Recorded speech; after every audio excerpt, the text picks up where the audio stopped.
As always, anything you...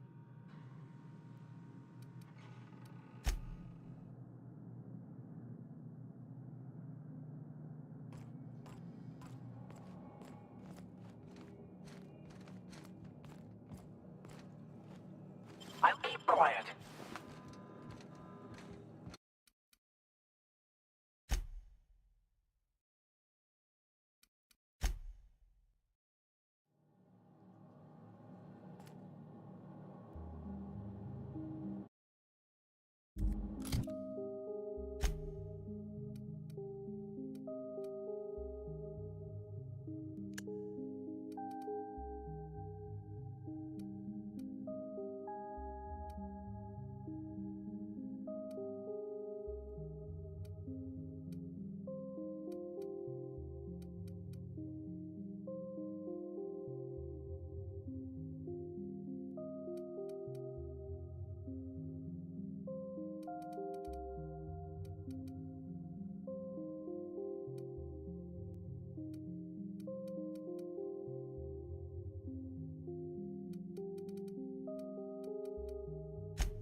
Poor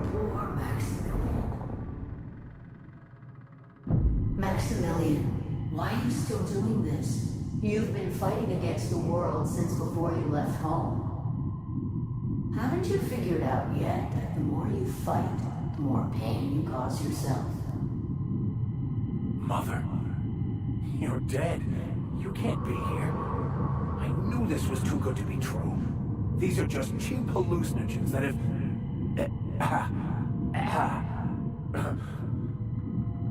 What's happening to my voice? Does my voice sound weird to you? And what's wrong with your face? What's wrong, Max? Can't think straight? Now you know how I feel. Wait, forget I said that.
We are obviously the victims of a tasteless joke being perpetuated. Perpetrated? I mean, we're being made fools of, aren't we? When I get out of here, I'm going to show that hermit what you get for messing with me. Maximilian, always ready to give up, to lash out, always searching for answers, but always in the wrong place, never looking inside himself. You look inside yourself all the time, Max. Or with your head buried up your posterior.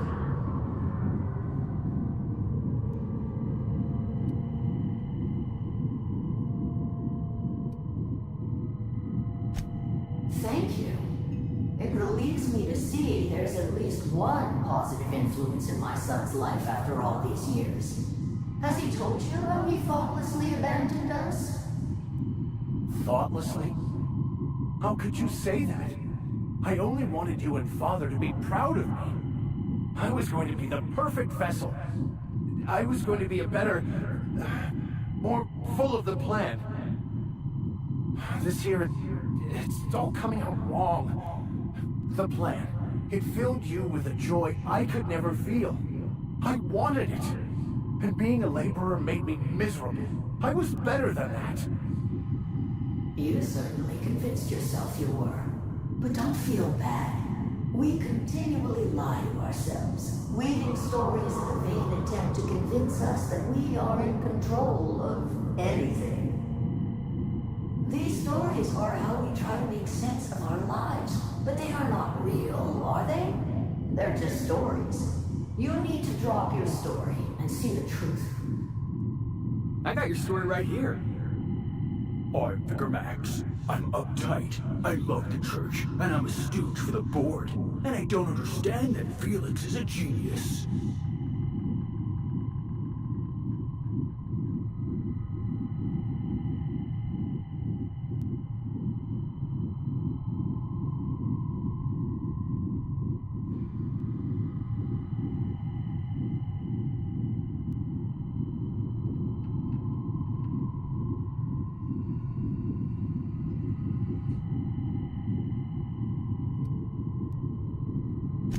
You want me to give up my discipline?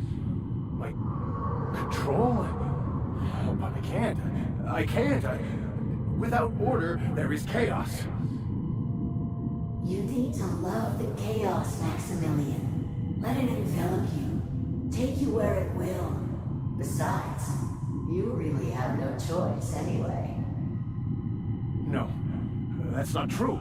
The basis of everything is order, not chaos. It's true, I know it is. So did you.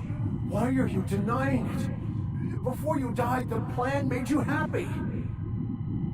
No, it didn't. I made myself happy. There's nothing holding you back but you. If you can't understand that, you will never understand anything. Goodbye, Maximilian. This whole thing, it's just a farce, right? Just my own brain working against me? You couldn't be more right. Hello, Max. What? Who? Why do you look like me? Are you me? Not really. I'm who you think you are. I am disciplined, controlled. I have no doubts. And I don't exist. Yet you have judged yourself against me your whole life. Why? Why do you berate yourself for not being me? Yeah, Max, why do you do that?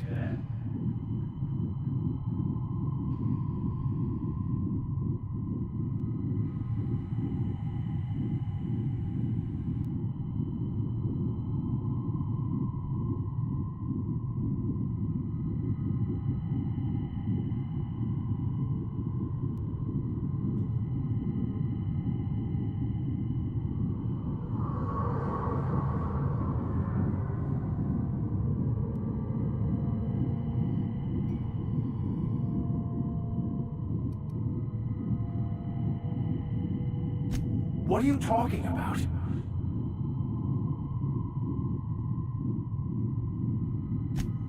do that. Here they come, quick!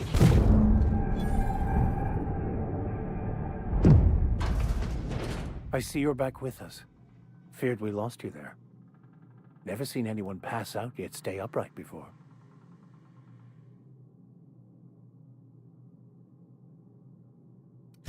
Ruined? You seem to be having quite the time. Though I must admit I was a bit concerned when you stripped naked and tried to eat your clothes. I was joking. You passed out fairly early in the process.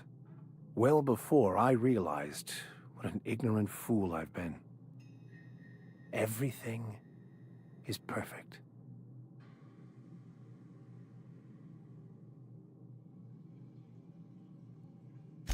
In a way. Perhaps it's more accurate to say I was asking the wrong questions. I understand so much more now. I see it all. All there is to be experienced, to be lived.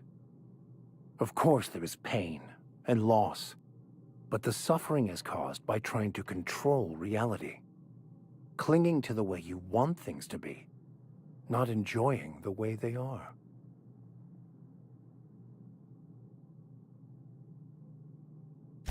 I am content.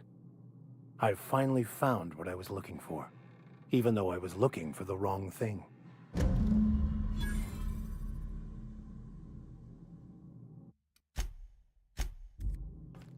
I find myself marveling at the complex simplicity of the Fibonacci spiral. I'm sure you know what that's like. Something vexing you, Captain?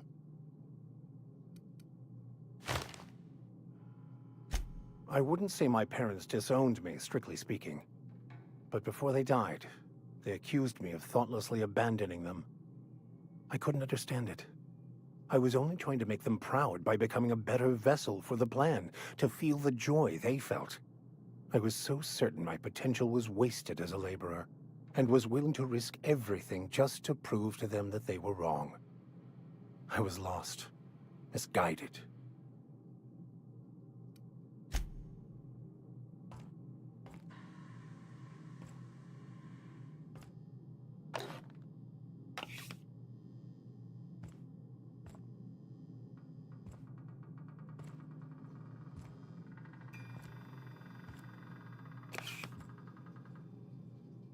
What's on your mind?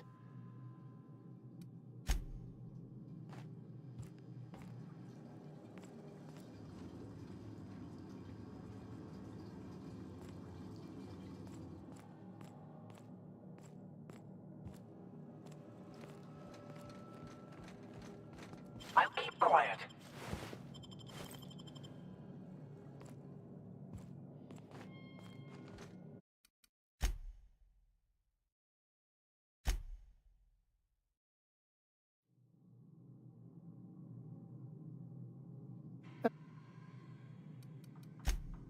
I could...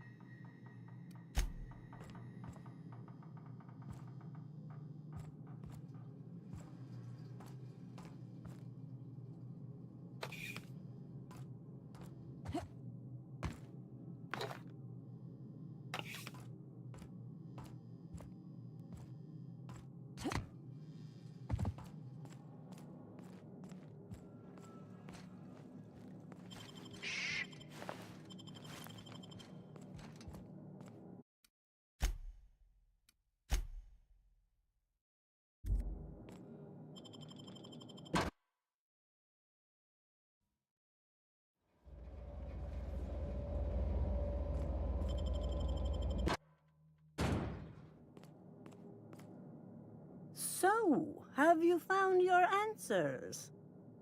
Not so much found as finally listened. Yes, it is quite the convoluted maze we build for ourselves.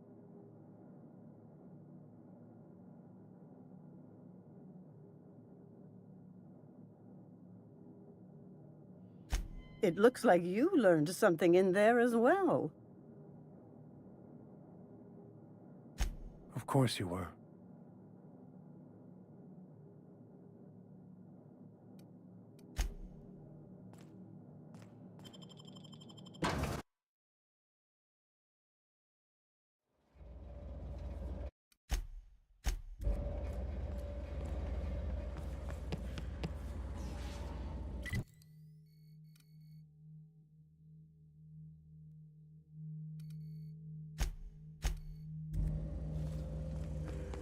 Resist performing. Incoming.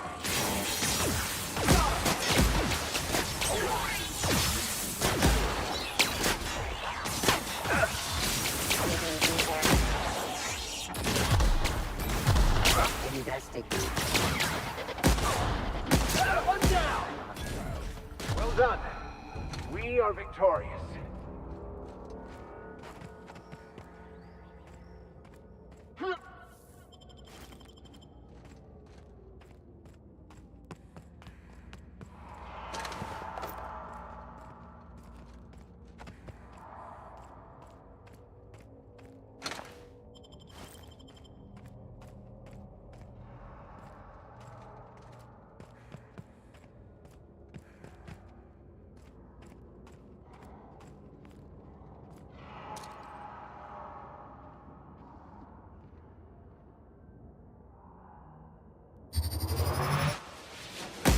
We can handle this.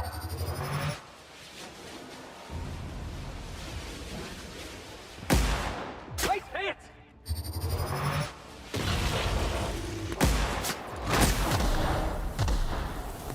Don't mess with us!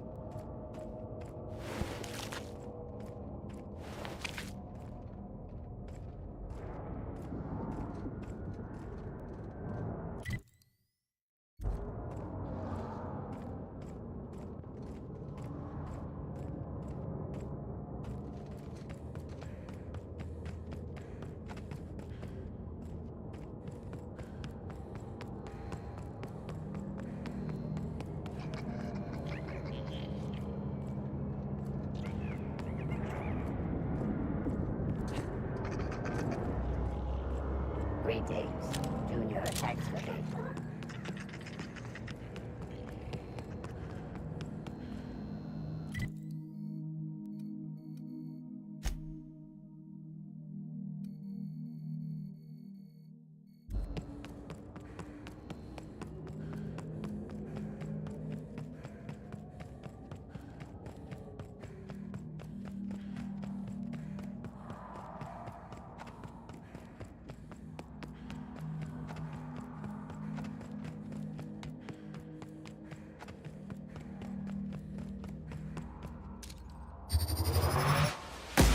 Love a good brawl!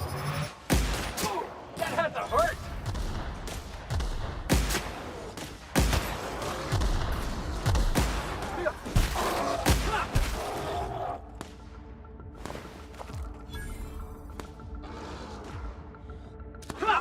We're the best there ever was!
Sweeping the area. Time and wheel for this! Security. All right.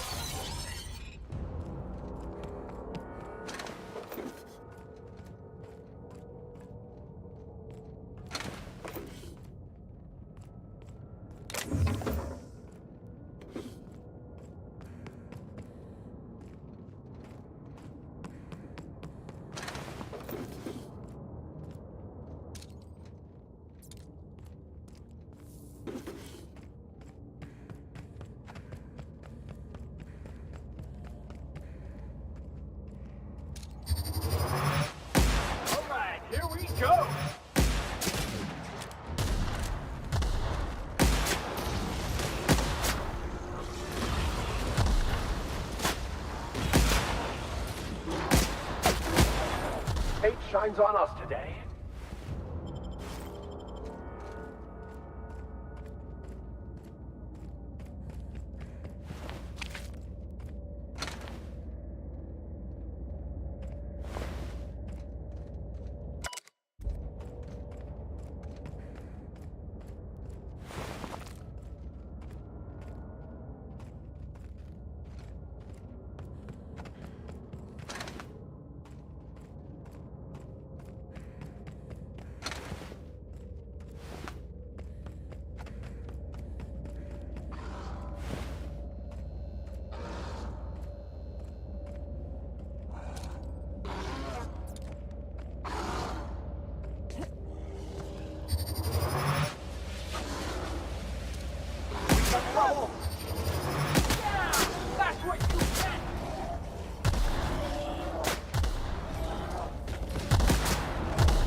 Dead center. Next round's on you. Shh, the captain's coming. Put your gun away. Act casual. Oh, yes. This'll about do. That's a mighty clean weapon. Yep. Ain't no call for a closer inspection by anybody.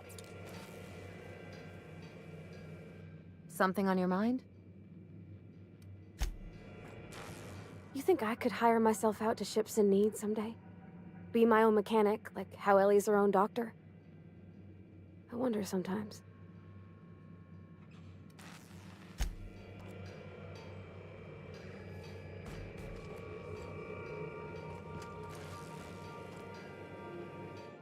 Hey, Cap. Outstanding. These ought to be enough. Let's get back to Monarch. There's an old base I used to call home. I can get us in the door, but we'll have to shoot our way through the Queen's brood to get to the center. We'll set the bait there. Password to the door is Charon.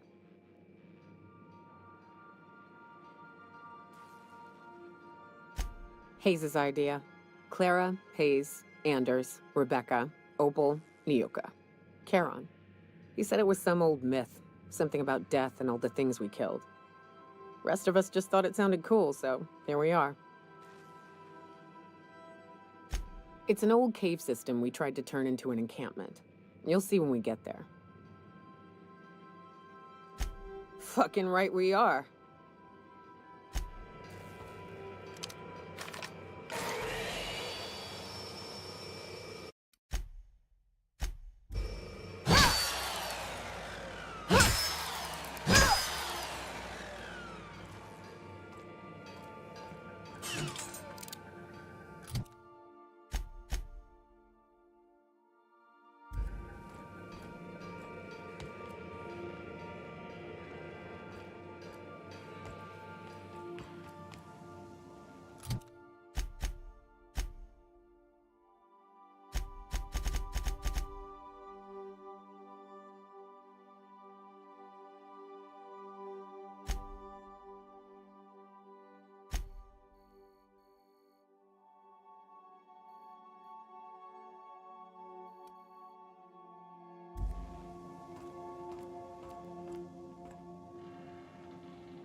We are now in orbit above Stellar Bay, Captain.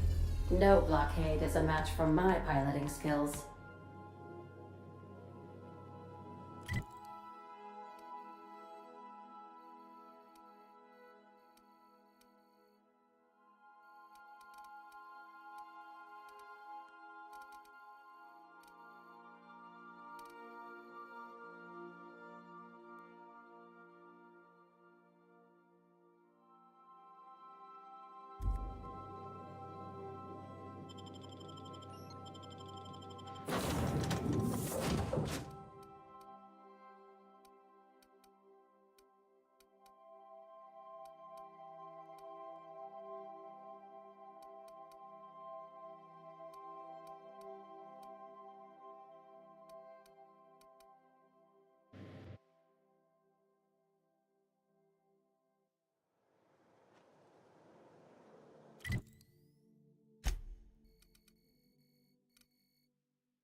Whew, here we go. I haven't set foot in here since... Well, I'm ready. Yeah. Right? Yeah. Here we go.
Damn.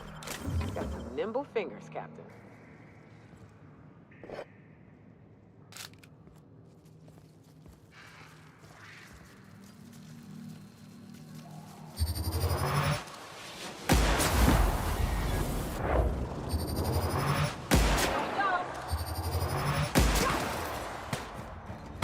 That was a nice warm-up.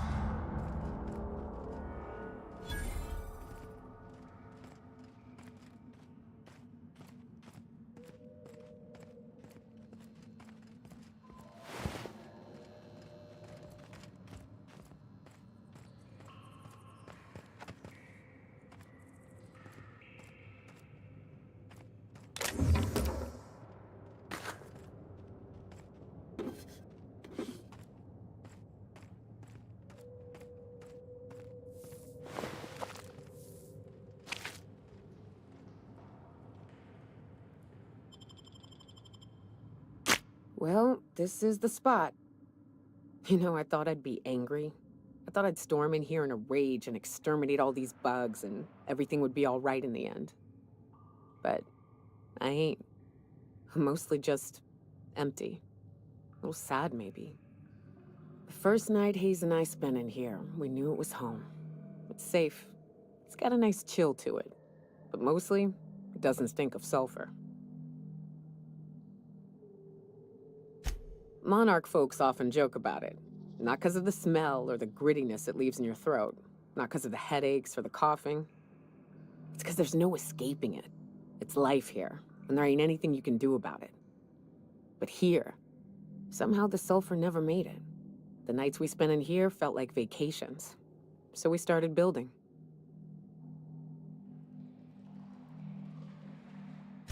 We hauled in steel, hired sublight folk to help.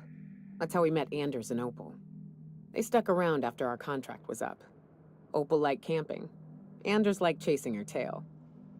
4 of us for a while, scraping together what bits we could to build our home.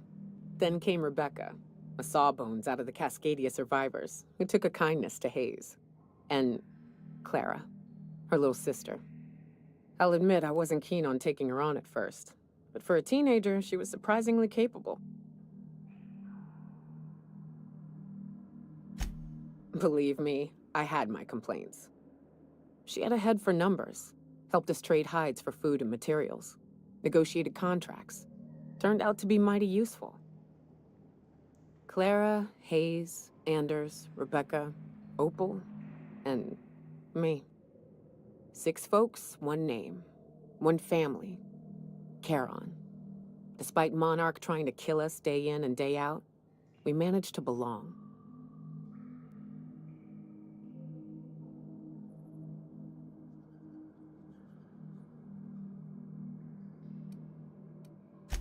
Me too, Captain. But I'm starting to think that maybe I found another. Now let's get to shooting before I get all sentimental. Here they come!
Who feels like getting into trouble?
I wish these were more auspicious circumstances, but at least we're all here.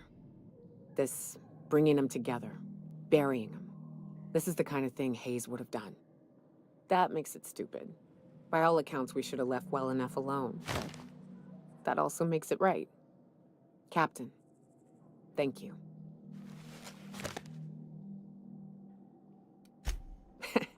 Spoken like a true huntswoman. You'd have fit right in. You mind if we rest a spell before we head out? I'd like to bury Opal and Clara proper before I lay everyone's medallions to rest.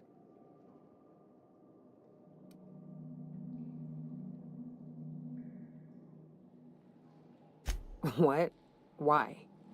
Them's painful memories, Captain.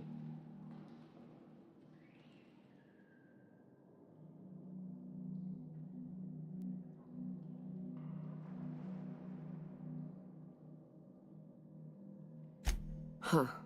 That ain't a bad point. All right, Captain. Thanks.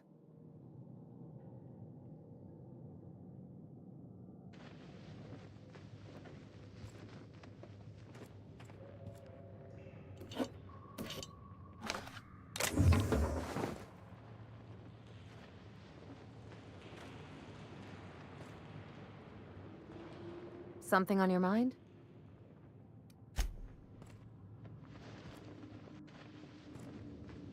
You know, I'd been assuming this entire stay on your ship thing isn't a permanent arrangement.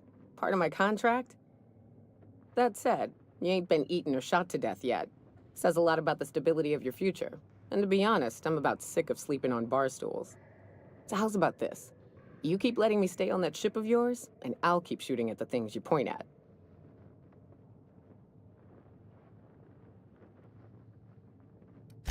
Perish the thought, Captain.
Didn't I request no more fertilizer shipments be brought on board?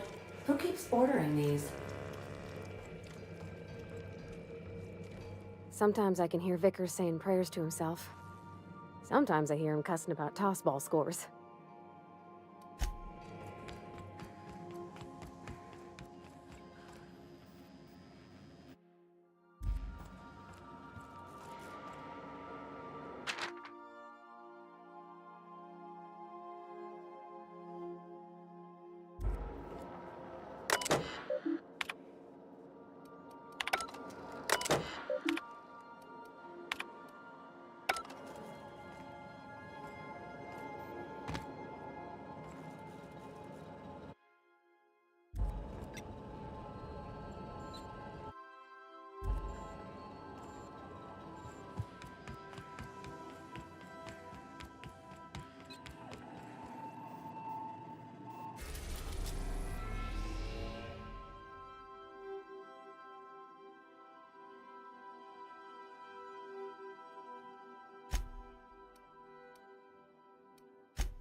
A proper lair, if ever I saw one. Are these folks friendly or not? That's what I want to know.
Hey you, looking for something?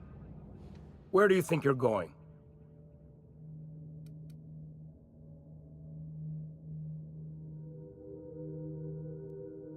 Hey, nice form. Good delivery, too. You looking to join Captain Harlow's crew, huh? All right, go on through. Got my sights on you.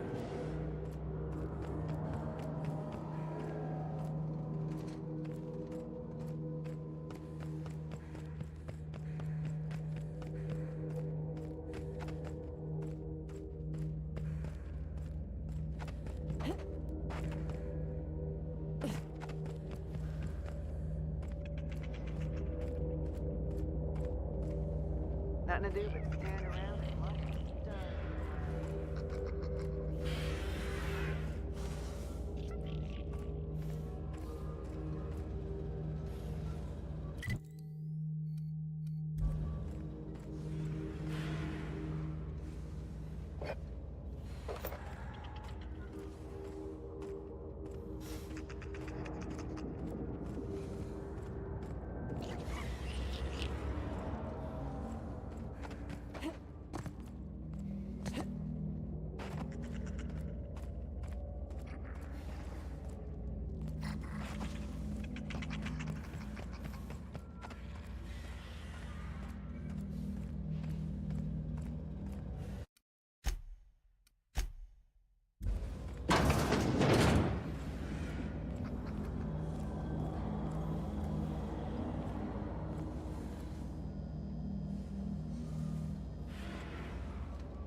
had a good haul? No freighters, no jobs, no contracts, leaks. Just standing around kicking rocks.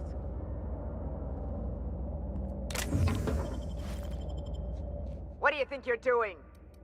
Don't let me catch you around here again.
Well, hey there, Hullhead. Clawed your way out of the groundbreaker at long last? Uh-huh. Oh, sorry, were you expecting me to say something? Maybe a long time no see, or a you've aged, old man?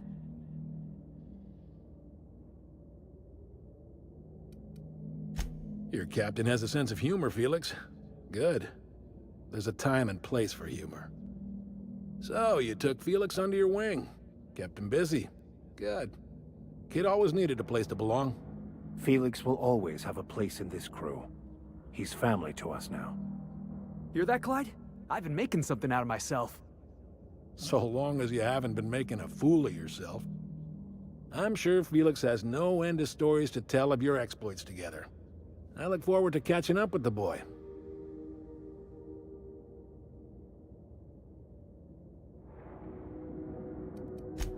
I imagine he has. I was a mentor to the boy during his formative years. You might say I have an elder brotherly interest in his development. Oh, would have been nice to know that sometime in the last, hang on, doing some math? Half a decade? I'm working on something. Something big. Something the likes of which Halcyon has never seen. And I want Felix to be a part of my initiative. I'm fulfilling a promise I made to the boy, that one day, he and I would change the colony together. That day has finally arrived. Easy there, Clyde. No one said nothing about throwing in with you. In case you didn't notice, I'm pretty happy where I am. I'm not asking you to walk away from your captain, Felix, but neither should you allow yourself to be controlled by fear. Change is not to be feared. I brought you here because I want to know where Felix's loyalties lie. When the day of our revolution comes, I want to know that I can rely on him.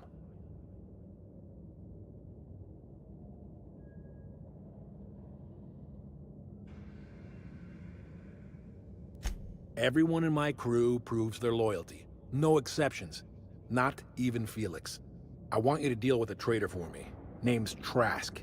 Kill him, and bring me proof of his death. His ring should do nicely.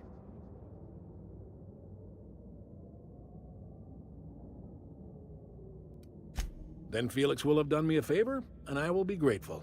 I imagine we'll catch up on lost time, have a long talk about his future.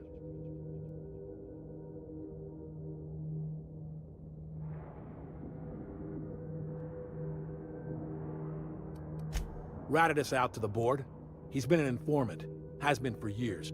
When he realized I was onto him, he and his little cadre mutinied. Killed 5 of my own and tucked tail.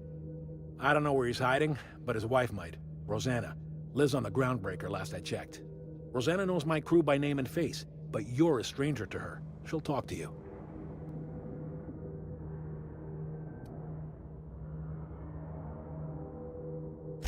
You think so? Maybe we should have a word with Trask. Get his side of the story first. You'd be wasting your breath bandying words with that traitor. But if it makes you feel better, by all means. Remember, I want proof. Bring me his ring. I don't care if the hand's still attached. Here, my token. Think of this as my personal signature. Anyone who knows me by my works will know me by this token. Well enough. It's been a few years, but I still remember a thing or two. You had a chip on your shoulder.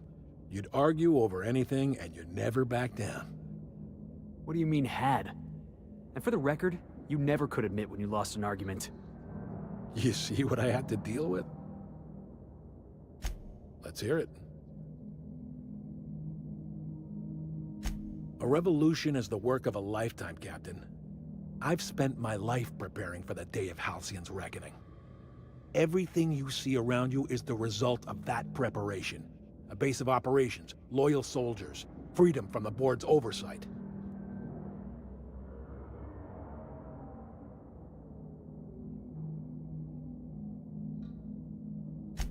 Hardly. The board is rotting from the inside. Tomorrow, next year, a generation from now, eventually, the board will fall to pieces. Entropy is the natural state of the universe, Captain. All systems inevitably dissolve. When that day comes to Halcyon, we will be ready. That was simultaneously the least scientific and most pompous statement I've heard in ages. Well done, Mr. Harlow. A vicar. I admit, I never imagined a man of the cloth living the adventurer's life. You do keep some interesting company. Was there anything else? Not all revolutions involve bloodshed and fire, Captain. The purest act of rebellion is to live according to one's own means, independent of any masters. One day, when the board is weak and Halcyon vulnerable, we may claim a piece of this system for ourselves. Until then, we bide our time. The skies around Scylla are curiously absent of patrol ships. It's almost as if the board's sphere of influence is shrinking.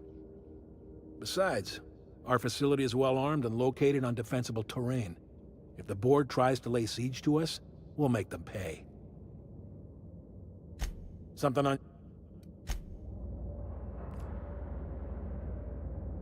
Clyde's got a crew of his own, huh? Good for him. Did you want to ask me something? I know. Clyde comes off rougher than Mantisaur hide.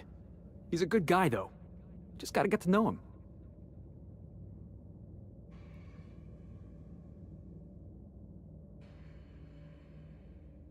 Yeah, I'm still not over that. You'd think a grown man would know how to let go of his past. But I guess I'm just not there yet.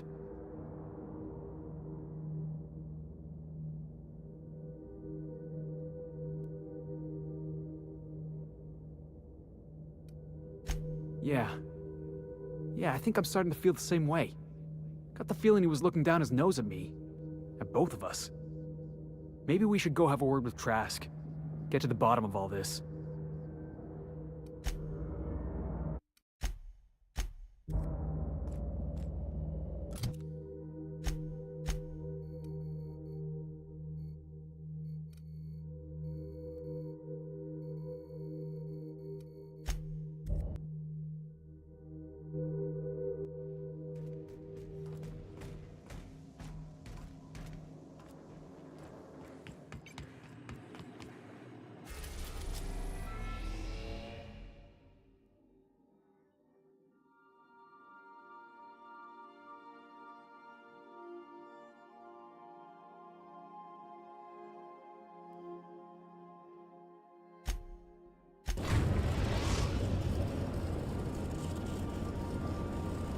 We've arrived at the groundbreaker.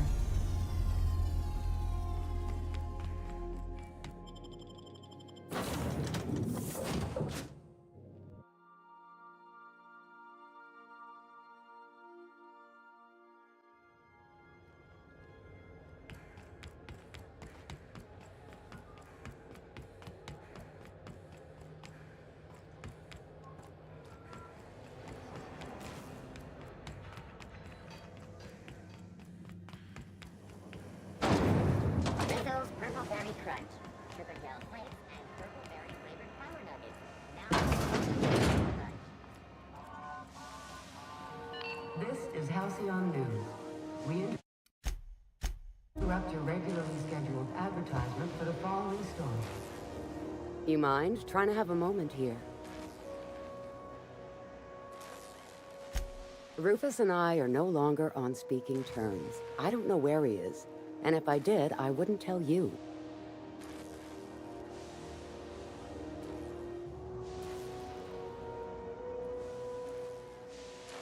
You're working for the adjutant? I had no idea. I'm not looking to get hauled off to Tartarus. Rufus and his band of merry gun hands are hiding out in Emerald Vale. I swear, that's all I know. Please, just make it quick. That's right. Our marriage contract expired some months ago. And seeing how he's technically an outlaw, I wouldn't renew even if I wanted to.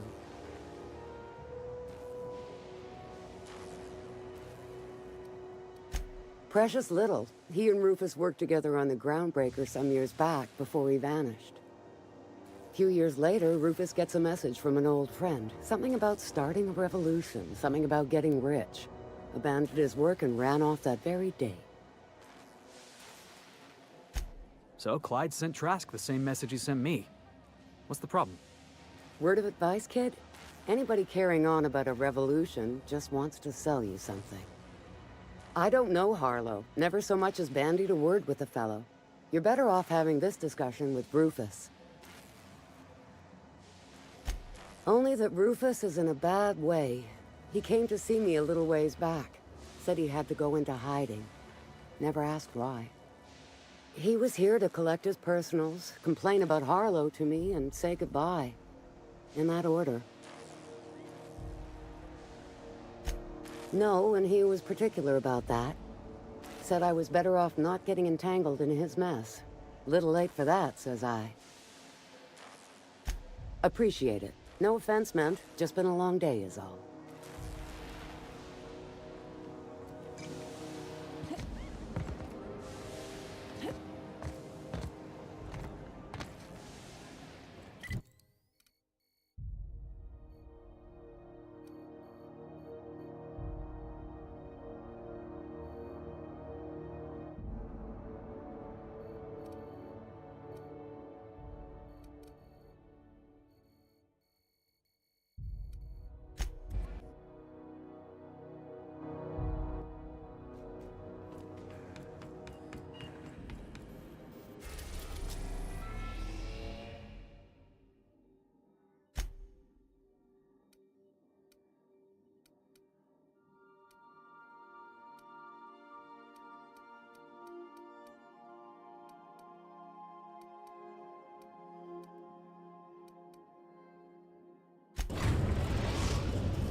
We are now in orbit above Edgewater, Captain.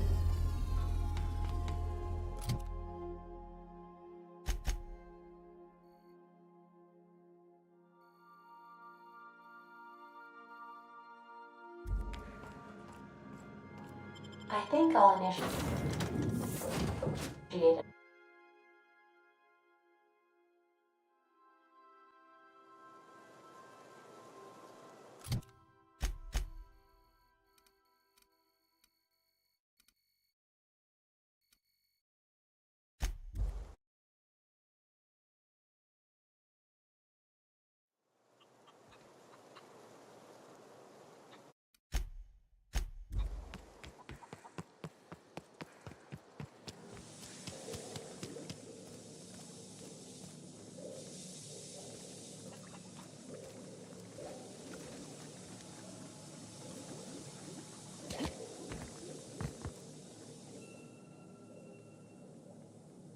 You are welcome here.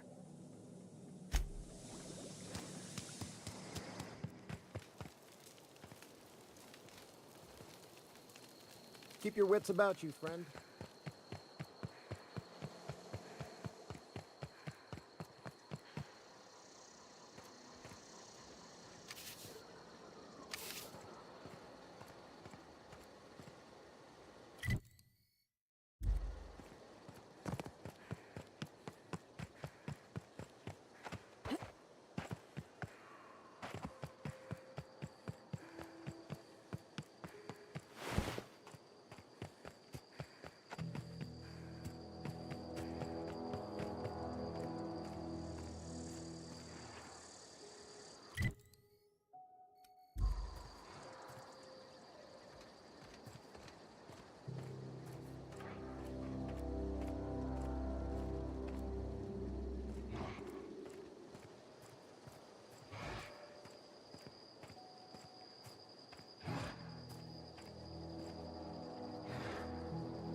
I don't know who you are or why you're prowling around here, but I'm willing to make a guess.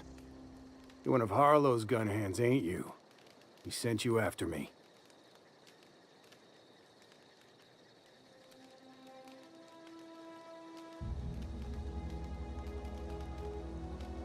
Right. You just stumbled into a camp full of armed strangers because you wanted directions. How much is Harlow paying you?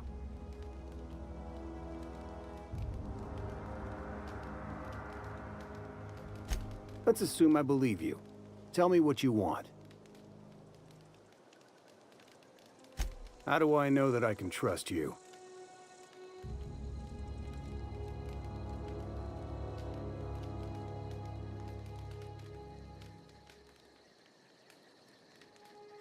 You've got good instincts then. You were right not to trust Harlow. I never betrayed Harlow. Harlow betrayed all of us. The board's got him in their pocket, been paying him off for years. All that palaver about revolutions? It's a lie. You can't be serious. I've known the guy for years.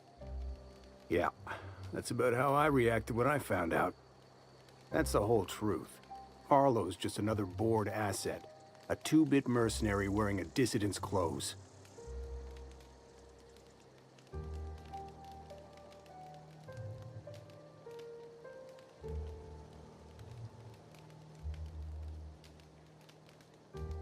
Yeah, I've got proof. There's always a paper trail when the board's involved. I chanced upon some correspondence between Harlow and his employer. I don't know that it makes a difference. What was I to do with that evidence? Bring it in front of the board? There's no authority in Halcyon willing to take Harlow to task.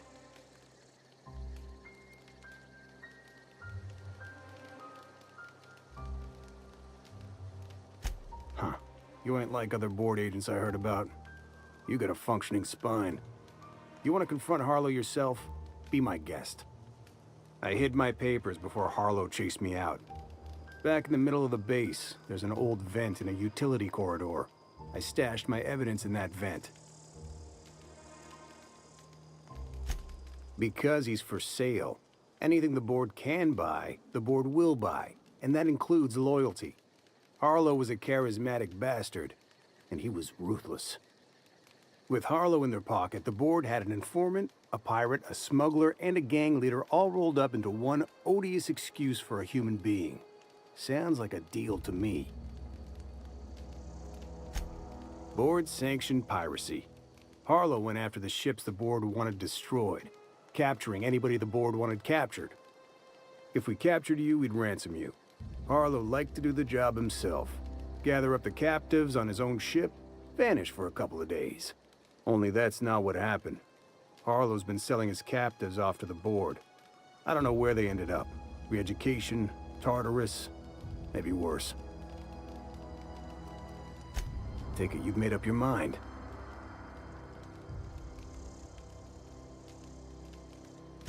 You gonna tell Harlow I'm dead?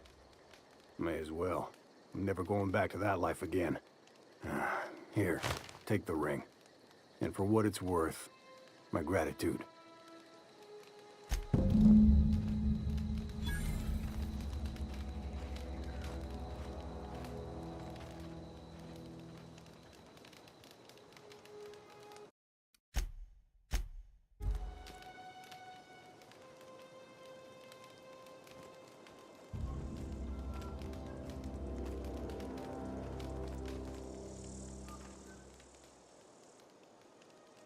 Mulling it over, huh? You need... If... You...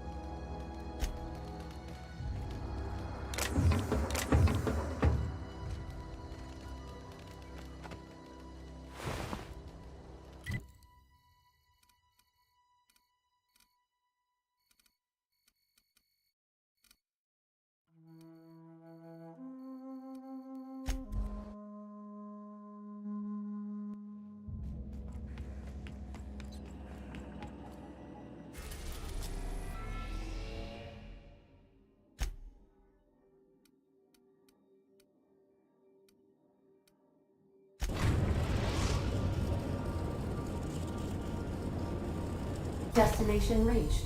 Scylla.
stole my bits. Why do we even have one of these?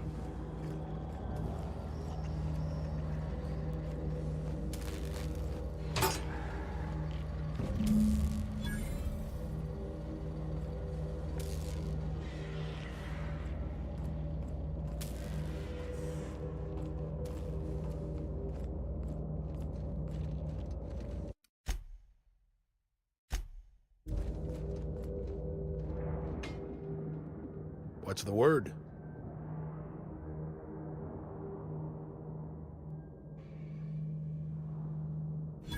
So it is. Thus ends Rufus Trask. Once a sensible man, by and by a fool, presently a corpse. I hope you never have to discover what it is like, Captain. The relief one feels when a mutiny comes to an end. Trask had some things to say about you, and I've got my own misgivings.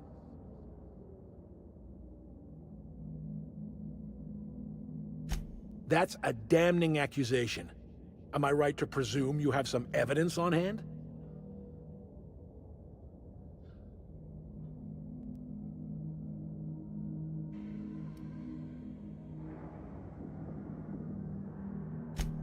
Those papers don't prove a thing. We've all done business with the board. They own the whole damn colony. Trask put you up to this. That miserable wretch. He's trying to undermine everything I stand for.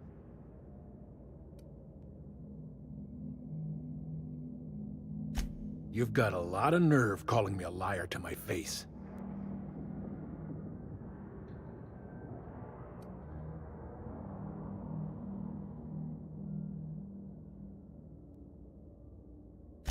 How should I know? What the hell do I care? Trask was a traitor. I didn't ask you to understand his motives. I asked you to cross him off. Clyde, look me in the eye and tell me it's not true. Tell me, and I'll believe you. Don't talk to me like I'm some common criminal, Felix. You're the one on trial, not me. I don't know what kind of poison that snake dripped in your ear, but as far as I'm concerned, you've been compromised. Incoming.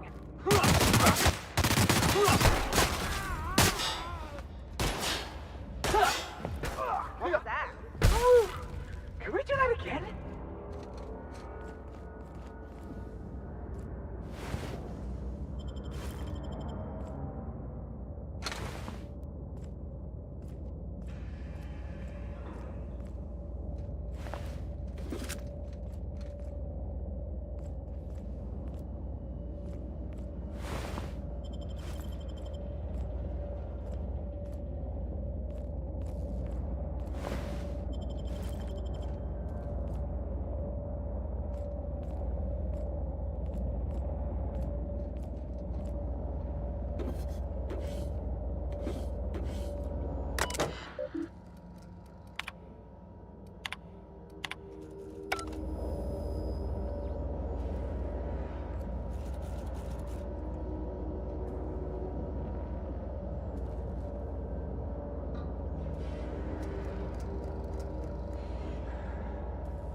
Heads up, boss!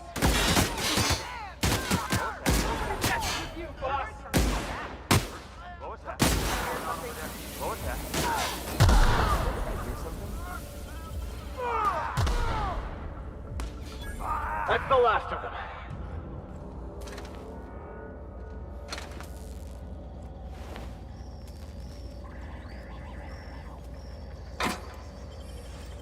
What was that?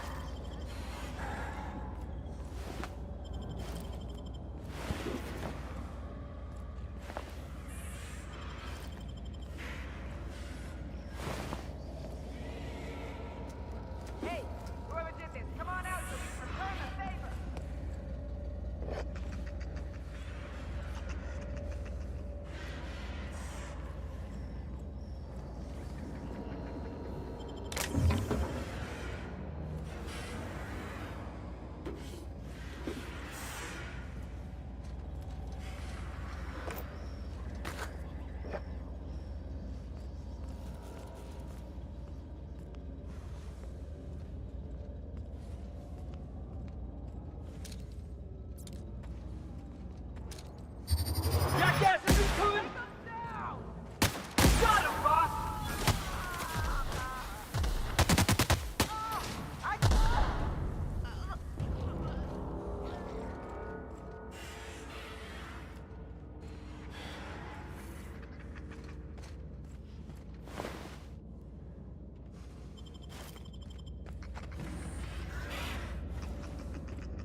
Welcome back, Cap.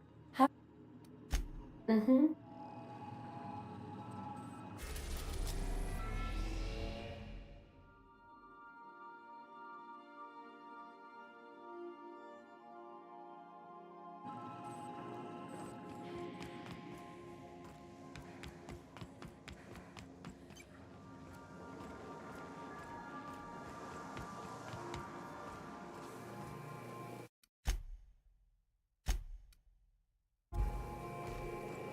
Young Millstone, you look pensive.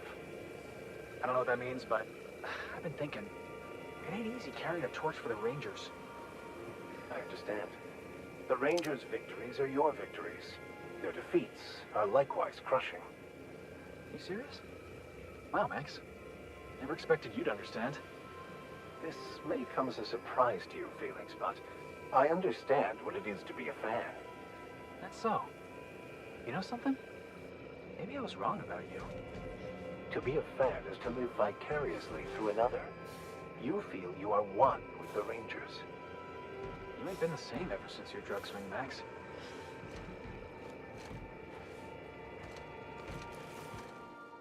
This is definitely not how I imagined it'd end. The void's black, water's wet, and Clyde hated the board. That's something I just knew. Now? I don't know. I don't know what to think.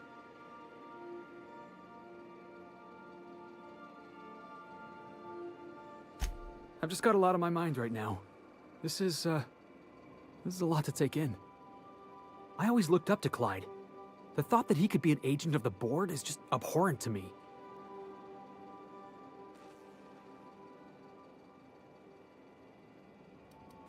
I just hope I never turn out like that. Selling my soul for a fistful of bits.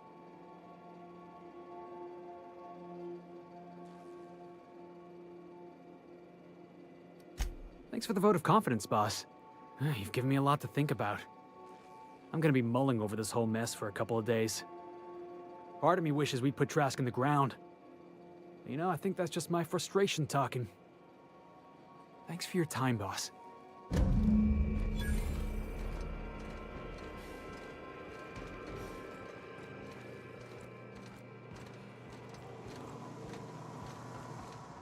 Good to see you, boss.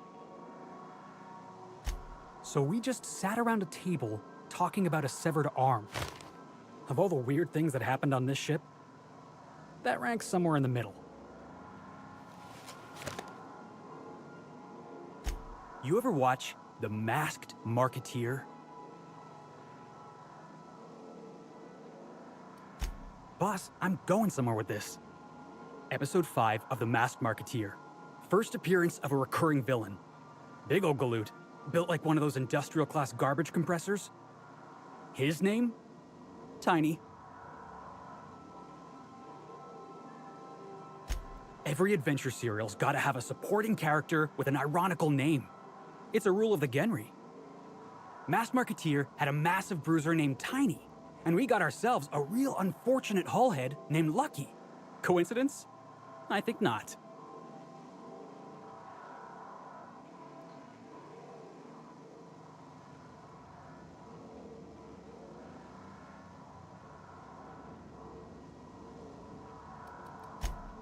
Genre, right.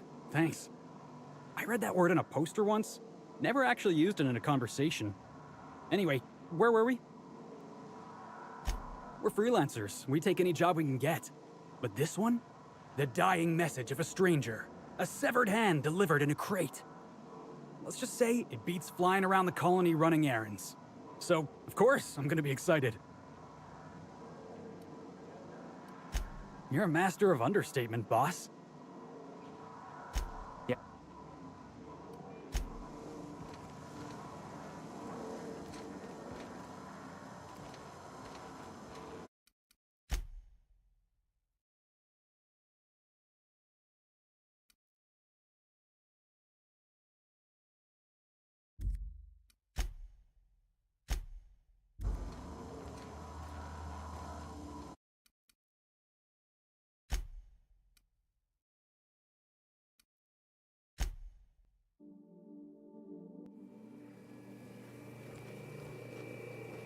You aren't making a lick of sense, Max. This is... No. I've just got a lot of... I always looked up to Clyde.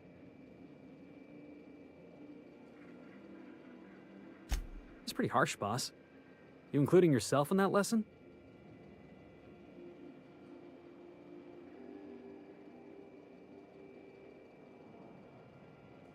Yeah, I guess I don't know what you're about. You've given me a lot to think about. Part of me wishes we'd put Trask in... Thank you.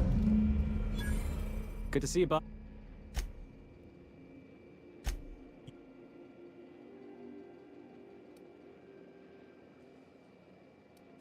Episode 5. Hit. Alright. Every adventure serial. Mass Marketeer had a massive...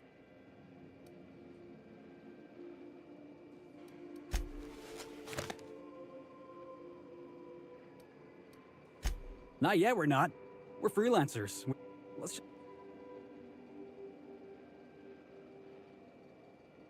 Hey, I get it. Gotta hand it to me. Severed hand. That's what you were going for, right?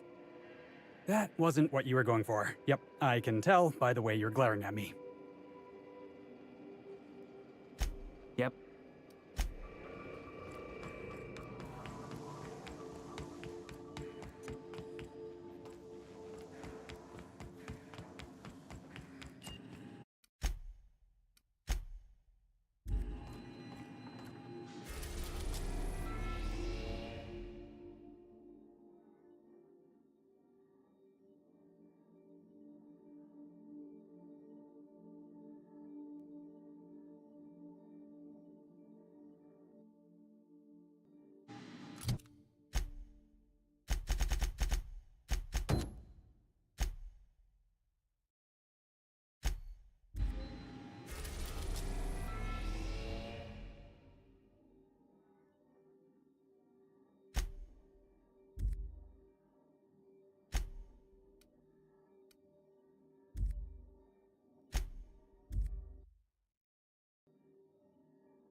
We are now in orbit above Byzantium, Captain.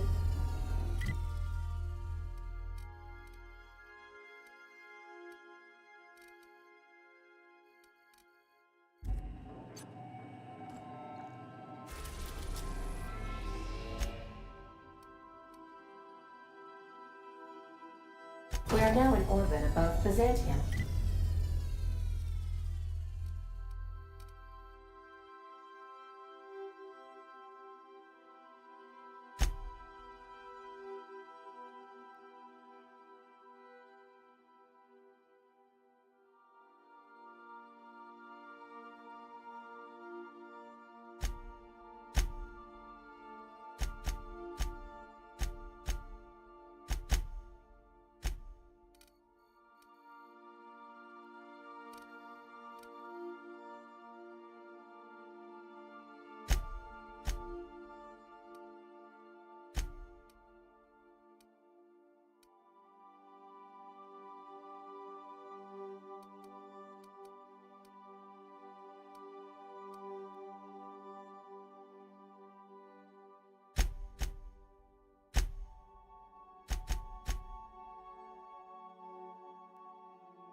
Captain.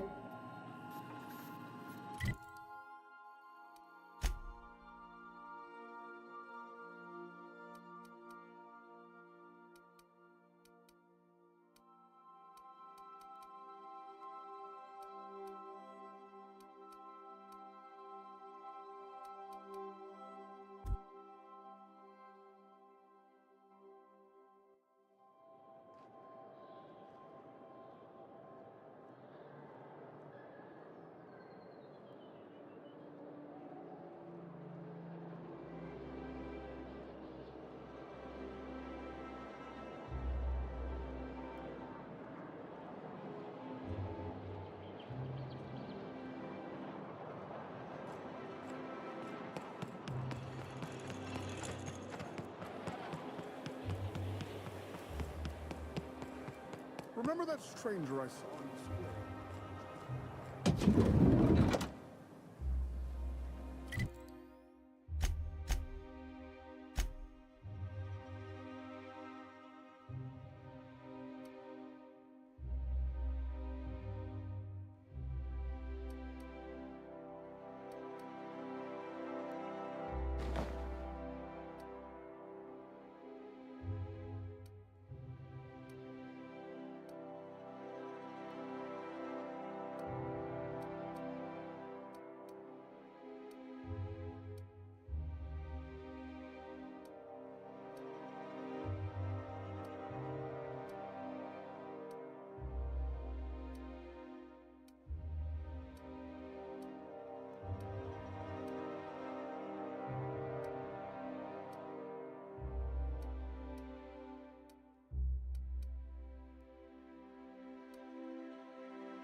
Oh, how grotesque. I always suspected the dramas did no justice to real marauders. Their armor is so much more hideous in person. 2 outfits remain. I can't wait to see what you'll bring me. Something shocking, I hope.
goodness! Look at those atrocious contours. The sheer brutality of its design offends the senses and shocks the mind into a state of palpable excitement. I adore it! One outfit left. Do hurry, my dear. The bird of inspiration is about to take flight.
Like a star, darling. Square your shoulders. Hand on your hip. Eyebrow cocked. Yes. Perfect. My heart is all aflutter. Yes, that's it. I have it. I know exactly what we're doing. Brace yourself, my dear. We're going to call this style Barbarian Chic. The saucy confidence of a spacer. The raw contempt of an iconoclast. The brutish musk of a marauder. And the pièce de résistance. Monster leather. 1 part mantiquine chitin, 3 parts hide from a raptidon's flank, and let's say, 8 strips of primal leather. No, make that 10.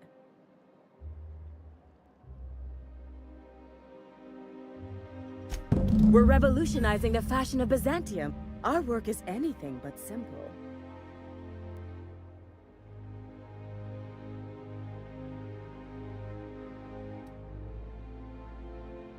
I love the way you just smolder with contempt. It makes me want to spoil you. Here, treat yourself to a nice new gun or something. Get this done for me, and I'll have you strutting about in a Jolicoeur original. You will be the envy of Byzantium.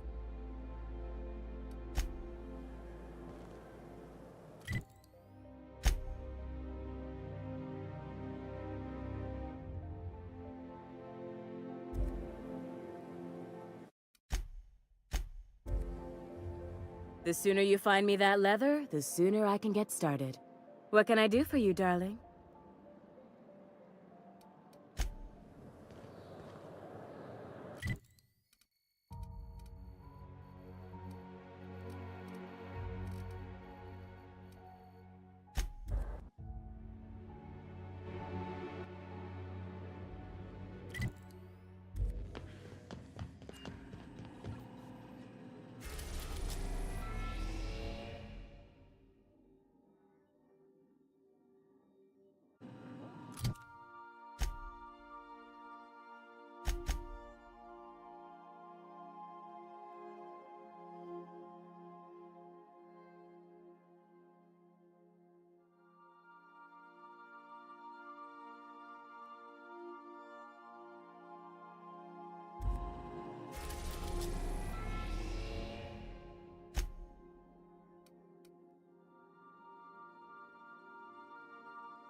We're now in orbit above Fallbrook, Captain.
enough of you!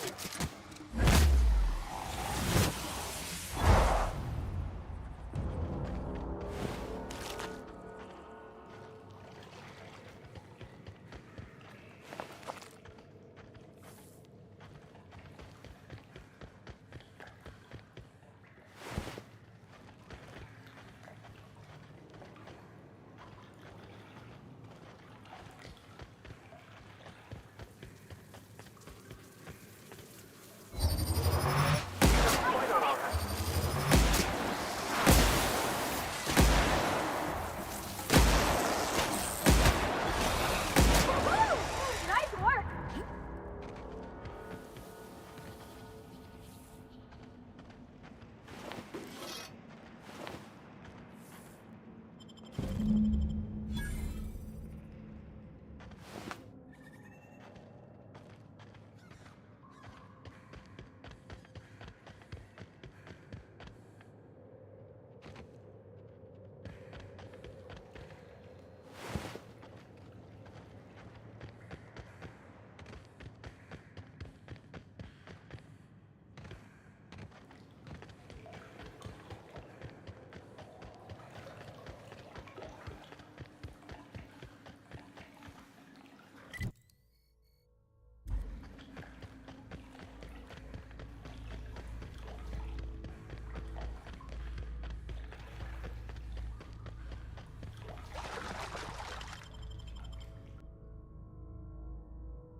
Over quickly. Eight signs on us. Oh. Alright, because the smell here is 100%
anyway?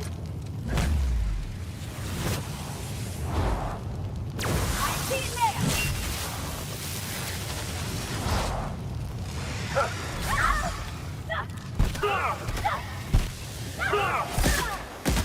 That's the last of them!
Fight on our hands.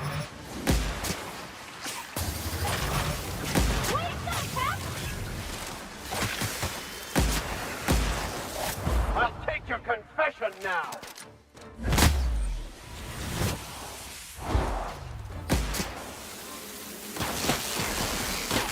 You got it, Captain! Nothing personal, I swear.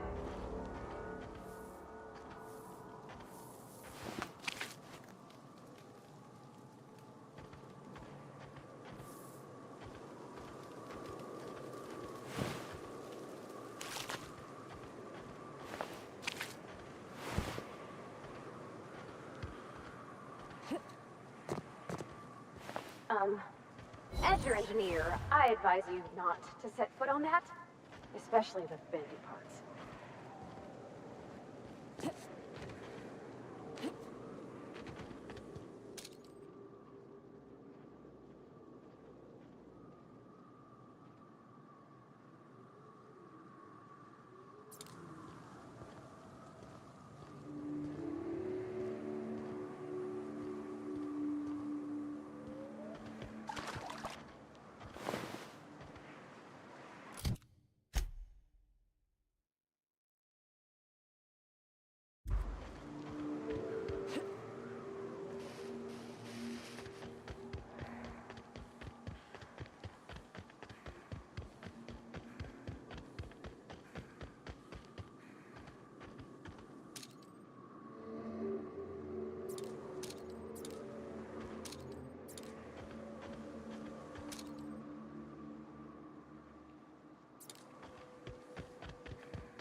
It is endlessly fascinating to me that all in existence is simply atoms, molecules, and chemical reactions, which in turn create and govern our bodies, minds, and emotions. And yet somehow, we still believe we are in control.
much like traveling with us before you met that hermit fellow.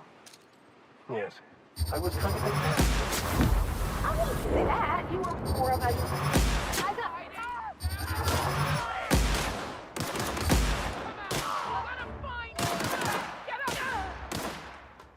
Don't mess with us.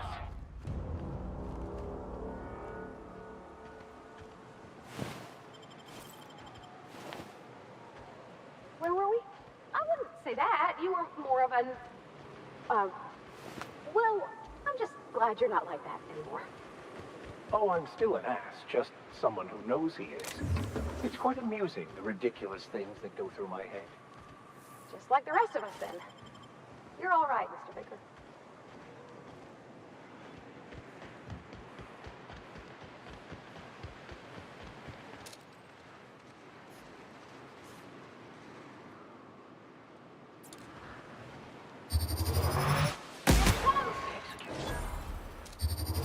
I have your back, Captain.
Impressive as always.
Got a fight on our hands. That one's dumb.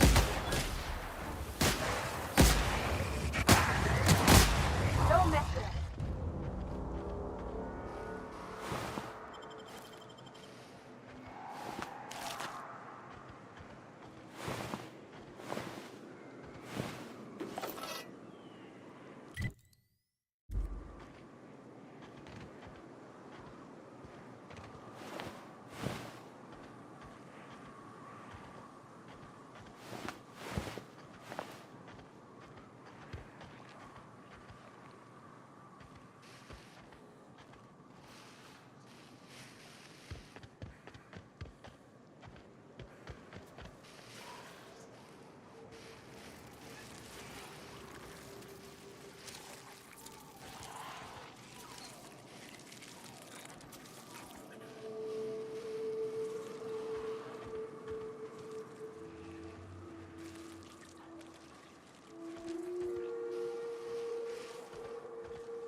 This certainly looks inviting.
Destination reached.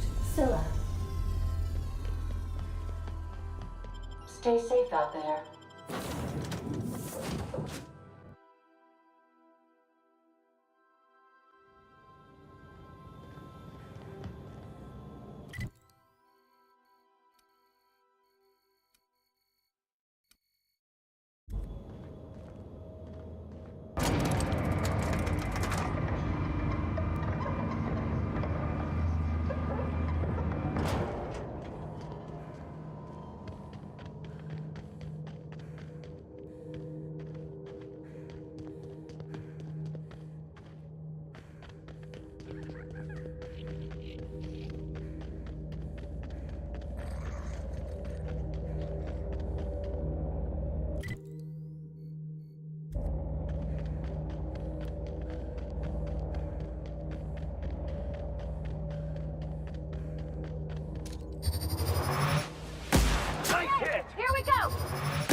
Not today, Sam. I am not in the mood for a deep clean. Oh, all right.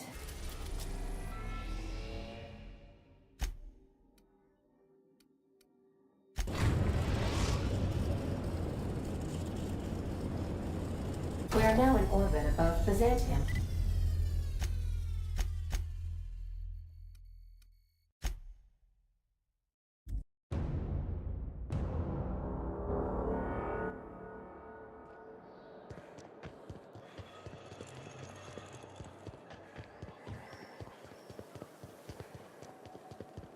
I've always loved this.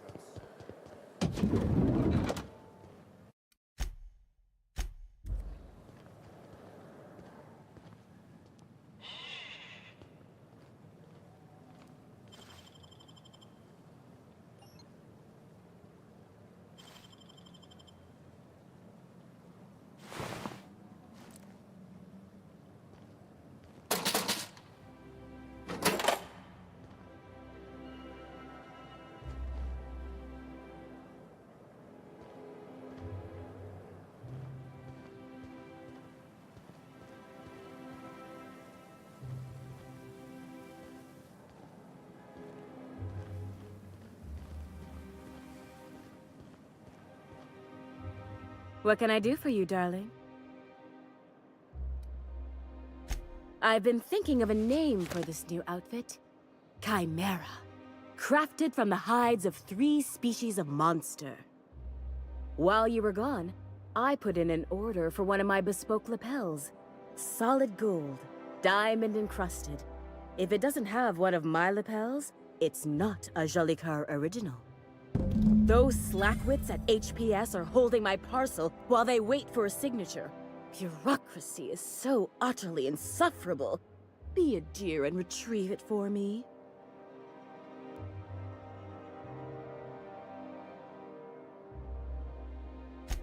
Understatement of the year, darling. Believe me, I'm every bit as frustrated as you are.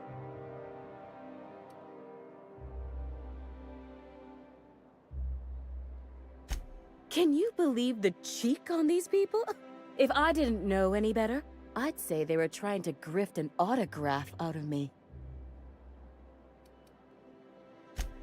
I know, my dear, you do spoil me, but this outfit is my masterpiece, and that lapel is my signature. I simply must have it. My dear, I've only ever enjoyed the service of 2 reliable assistants in my life. The first is my muse, which is currently occupied. The second is you. Wonderful! I'm giving you authorization to retrieve this parcel on my behalf. You truly are my savior, darling.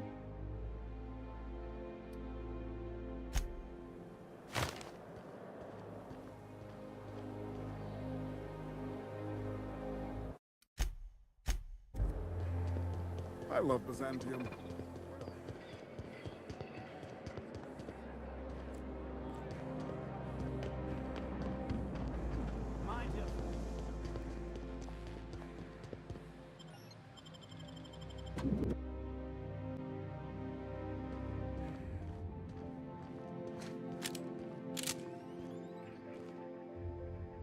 How may I be of assistance?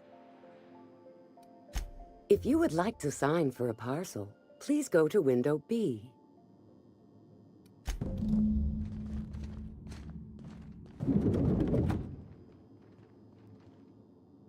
Welcome to Halcyon Parcel Service, where all parcels are guaranteed to be delivered within acceptable margins of certainty.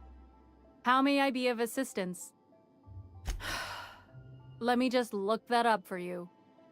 It appears that a parcel for Ms. Jolicoeur, Celeste is currently out for delivery. It was, and now it's being delivered. Let me see here. A parcel for Jolicoeur, Celeste is being delivered to 316 Rockwell in the Byzantium Estates.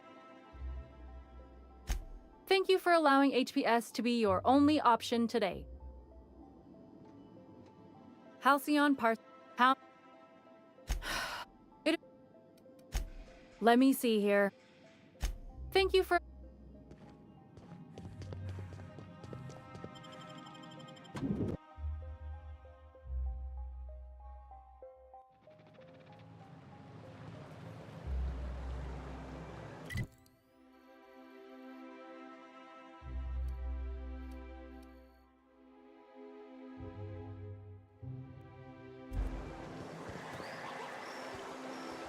feel for the good old days when you could simply... I tell you.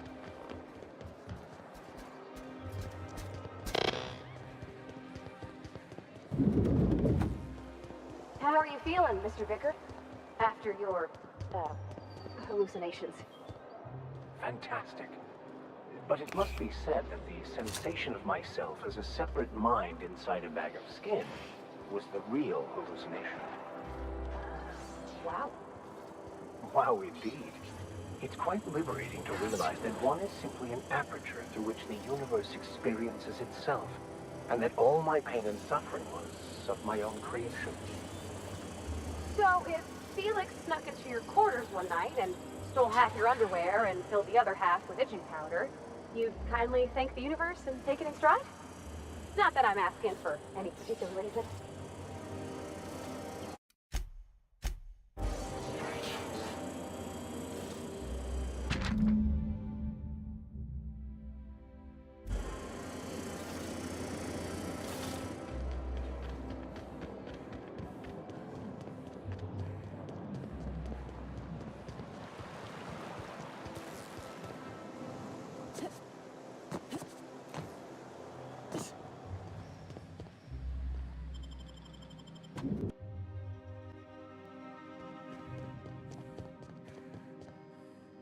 Halcyon Parcel Service is proud to be the colony's only parcel delivery service.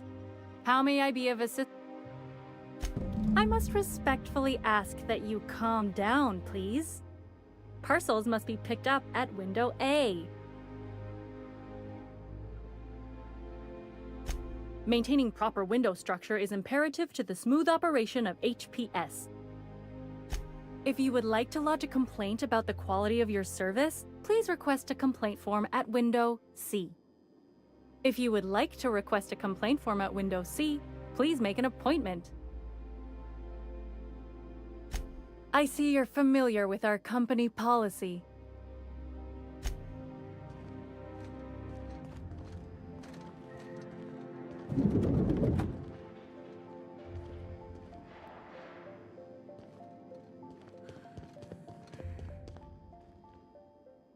A fine day for parcel pickups, isn't it? How may I be of assistance? Of course. If you could just verify for me that you are Jolicoeur, Celeste, or an officially authorized proxy?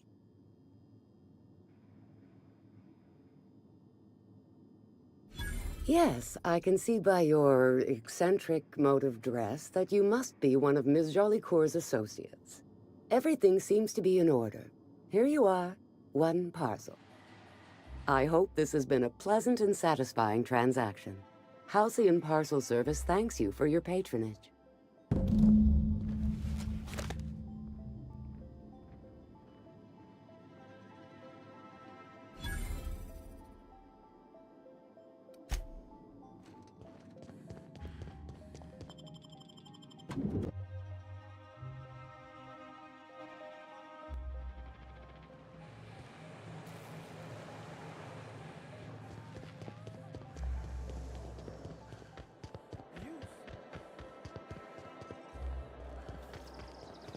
Spacer's Choice Dehydrated Water Fountain. Just got here. Now available in carbon. Remember that stranger I saw on the street?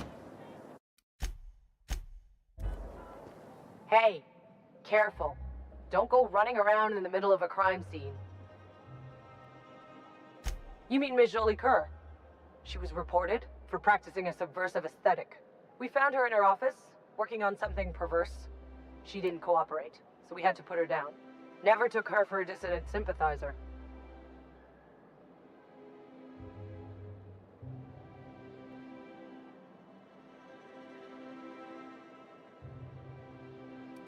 Byzantium security regrets any disruption to regular flow of commerce. However, cultural and moral hygiene must always be maintained.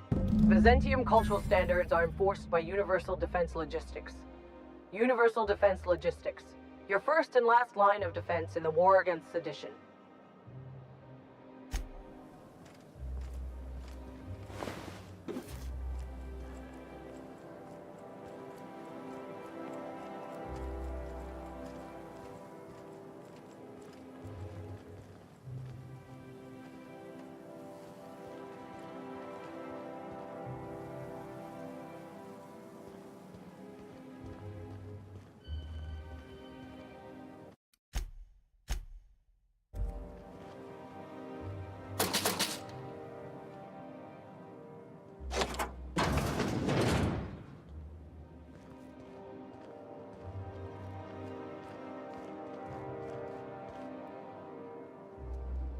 All right, I'm on my way.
Yes, you... What? Yeah, huh?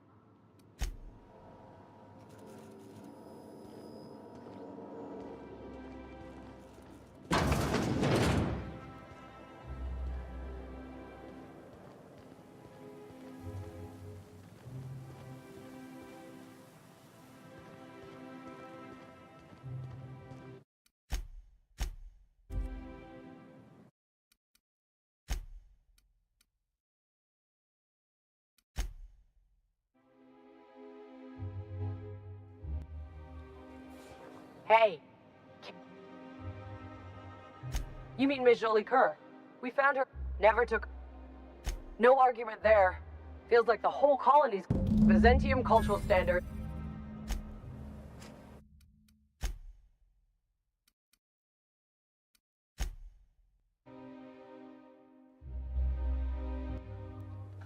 Hey. You mean we found her? Never... We got trouble! You're just that good. Quietly now.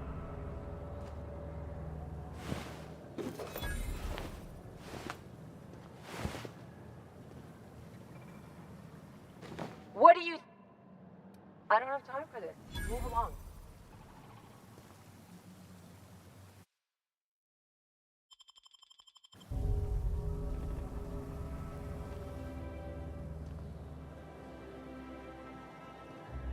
Captain, look out! Everyone all right?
What do you suppose all that ruckus in Celeste's shop was about? It would be unseemly to speculate.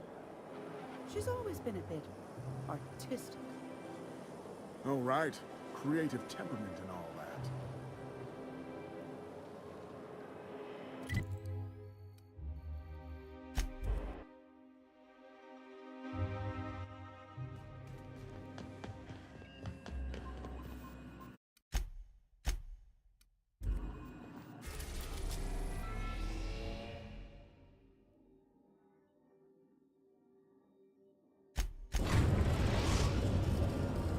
We've arrived at Phineas's orbital lab.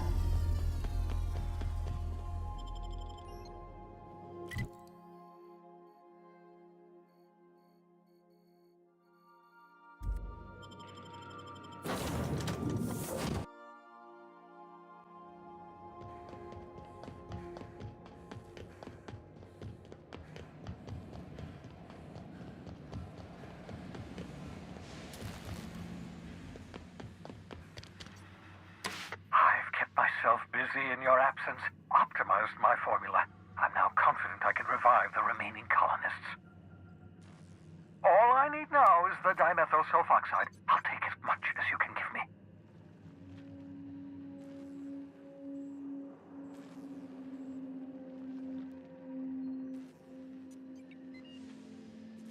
What? Oh, yes, well, that's obvious. Anyone with 2 working labs can see this colony's slouching toward oblivion. Why do you think we've been doing all this?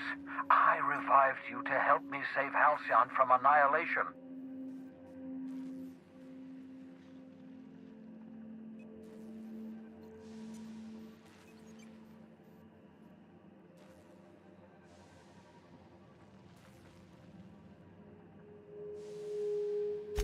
Hold on. Let me see if I understand this correctly. You're saying that Halcyon's on the brink of total collapse? And the chairman's plan to save all of us is to save himself? I always knew Halcyon was heading toward a systems collapse, but I never imagined we were already there. The board made this crisis, and now they want to solve it by freezing the rest of us? That's not a plan. That's a goddamn escape clause.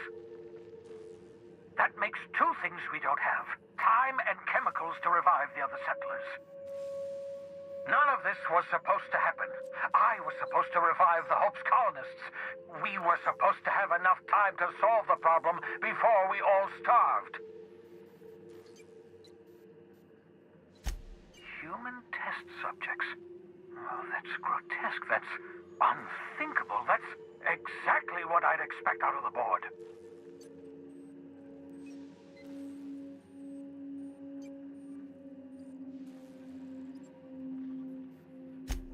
Thank you. You've brought me enough chemicals to get started, at least. I'm just sorry they came at the cost of human lives.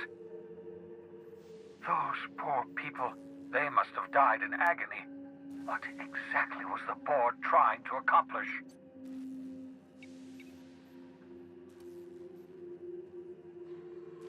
You say the board's trying to freeze their subjects over and over again without inflicting permanent damage? Well, they're nowhere close to solving that problem. I'll tell you this much. The board scientists are hopelessly lost. After years of fruitless experimentation, they've made exactly 0 progress.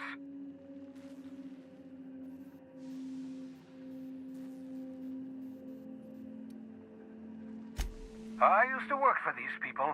I'm intimately familiar with the utter incompetence of the board's own scientists. We're out of time. We're out of chemicals. We may very well be out of options. If the board has their way, we're all going to be spending the rest of our lives frozen in stasis. Do you realize what this means for the Hope? For your fellow colonists? The board's going to kill them all. Toss them out into space, just to make room in their hibernation chambers.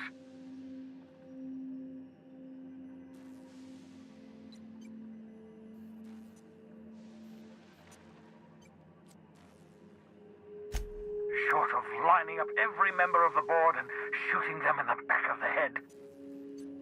Do you know what's waiting for us on the Hope? Scientists, engineers, artists, the brightest minds Earth ever sent us, uncorrupted by the board.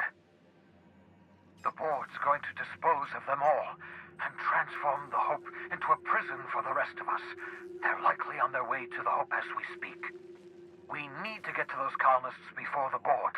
I have enough chemicals to start reviving a few of them, but no easy way to get them off the Hope.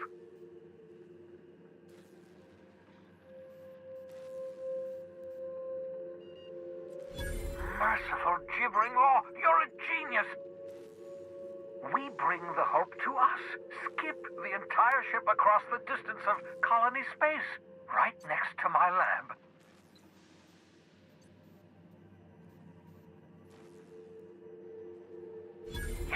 Yes, exactly. You're a step ahead of me, but I perceive the shape of your plan. If we link up the Hope to the Unreliable, then use your navigational computer to calculate a reasonably safe vector, we can skip the entire colony ship into the rings of Terra 2. I don't know much about skip drives, not the physics anyhow. I do know the Hope's real massive. How's our bitty little ship supposed to skip it? Excellent question, my sharp-witted mechanic. You will use your own ship to power up the Hope's skip drive. Your navigational computer can handle the rest. And that's going to work, without killing us in the process. I thought intra-system microjumps were prohibited for a reason. Yes, there's always a risk of a catastrophic collision between the Hope and, say, Terra 2, in theory. But you'll be fine, provided your calculations are correct. You'll need to switch on the Hope's auxiliary power using the Unreliable. Then head to the bridge. Your navigational computer, Ada, should be able to activate the Hope's skip drive. Once you've skipped the Hope next to my lab, I'll have easy access to the frozen colonists. I can start reviving them immediately. Certainly. How can I help?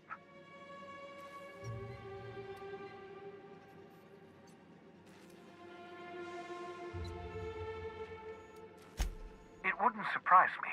When I pulled you out of the Hope, the board nearly intercepted me. I expect they stepped up security since my little act of larceny.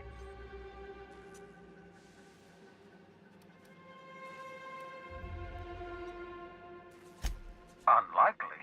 The Hope is as massive as the Groundbreaker, but compared to the rings of Terra 2, positively minuscule. The board might notice, possibly, depending on the position of their heads relative to the depth of their collective posteriors. Skip drives were never designed to be used within a system, but I skipped my ship across Halcyon when I rescued you, and that turned out fine, mostly. That is, I ruined my ship and nearly killed myself in the process, but the maneuver was well within acceptable margins of risk. You'll be fine. You'll be fine.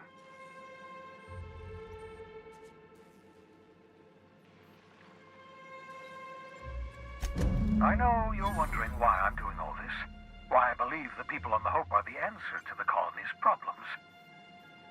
The Hope is carrying some of humanity's most brilliant thinkers. Scientists, engineers, experts in their field. If we work together, we can still find a way to save Halcyon. The board would have us believe Halcyon is beyond saving. I choose to believe otherwise. If there's even the slightest chance we can save Halcyon from oblivion, then we have to take it. Certainly. How can I help?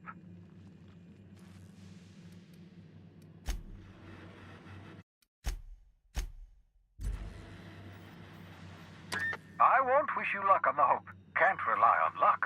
Rigorous calculations and sound logic. That's the ticket. What's on your mind?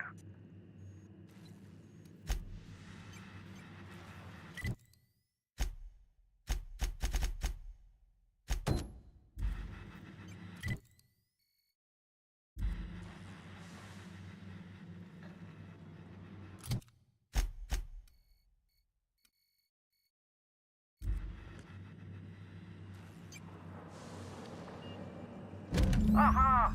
I see you found my portable molecular compression device, better known as a shrink ray.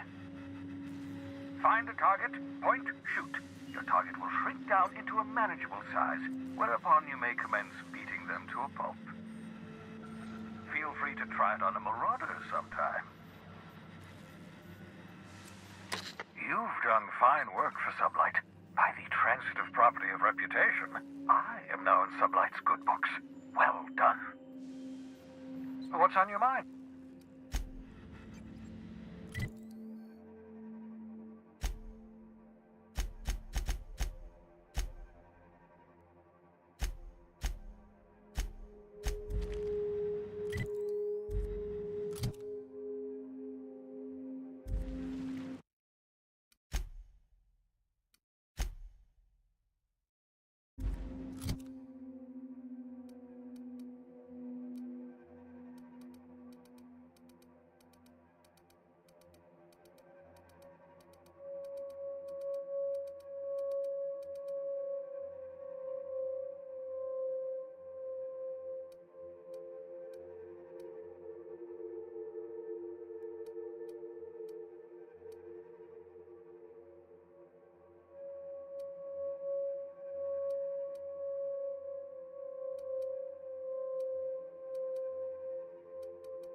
Reviving you from hibernation was my greatest accomplishment. Your odds of survival were a mere 28%.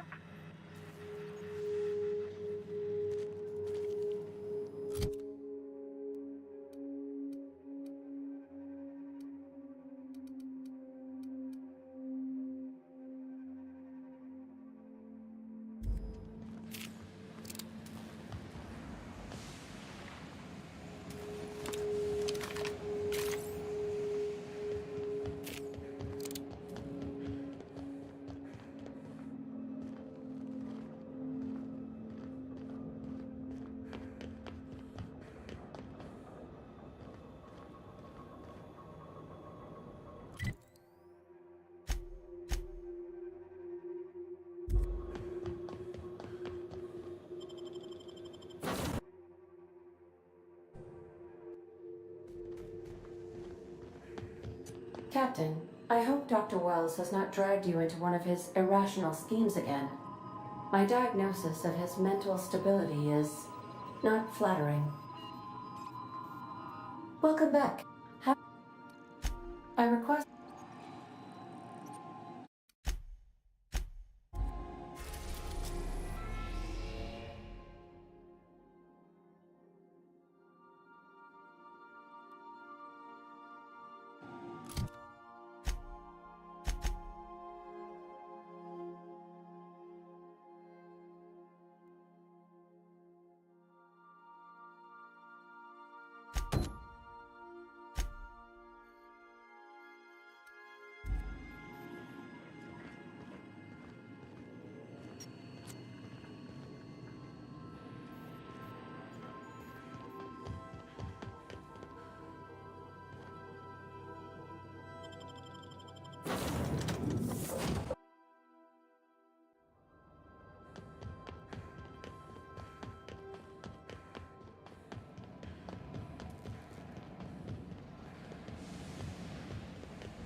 discussed, yes?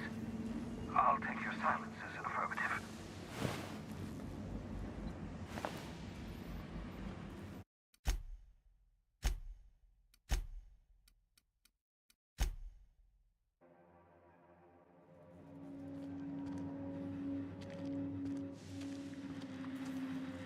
What's on your mind?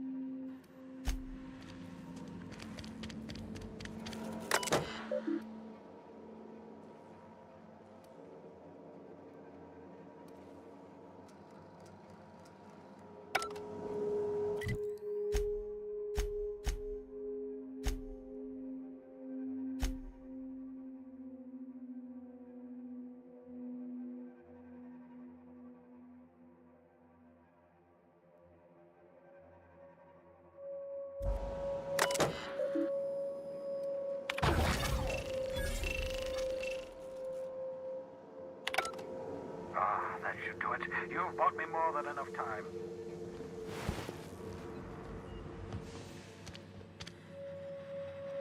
What's on your...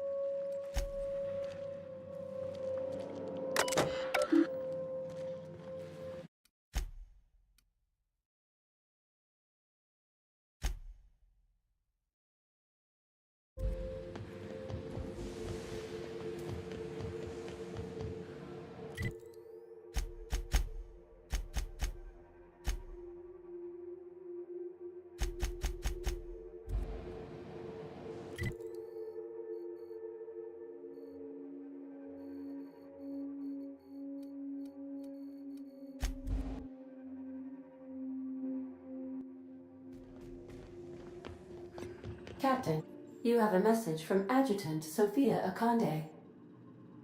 I'm impressed, Captain. I almost expected you wouldn't go through with it. Unfortunately, Dr. Wells found a way to corrupt the signal before we could pinpoint his location. Still, it's only a matter of time before we find him. Come visit me in Byzantium. We need to have a talk about the future of this colony.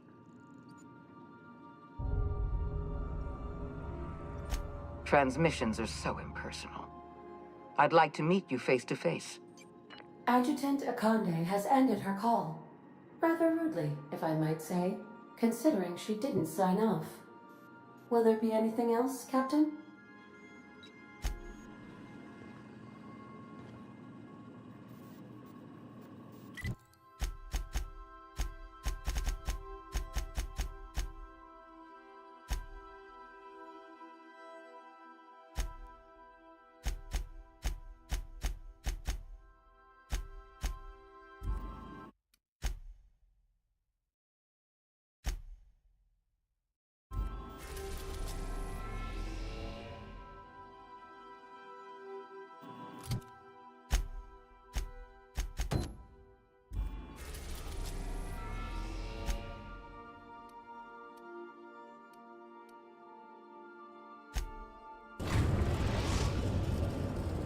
We are now in orbit above Byzantium, Captain.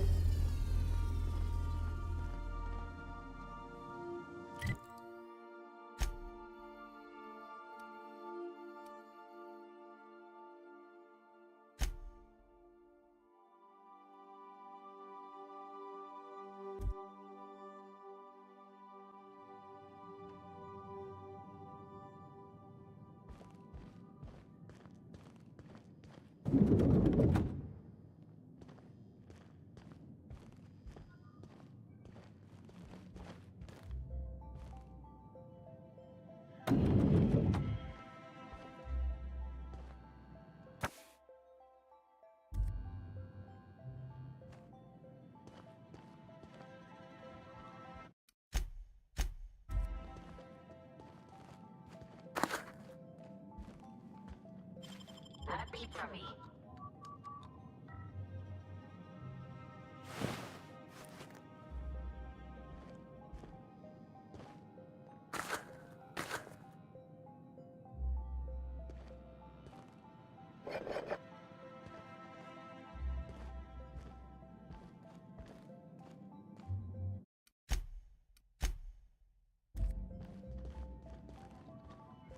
I'm curious.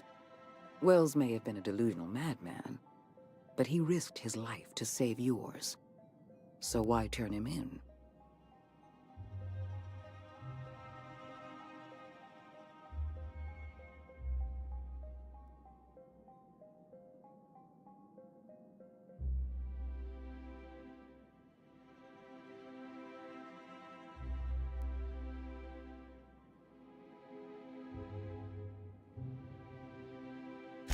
Duty is an old-fashioned notion, but it is one I respect. You've done well. You're efficient, talented, loyal. And if you're ready to get to work, we can finally start doing some good in this colony.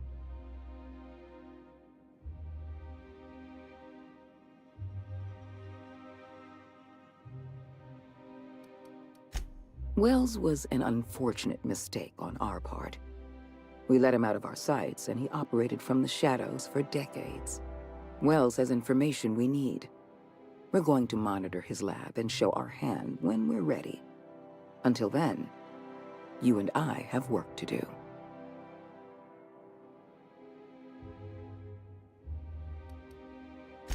Work with us, and we'll make you the richest freelancer in Halcyon.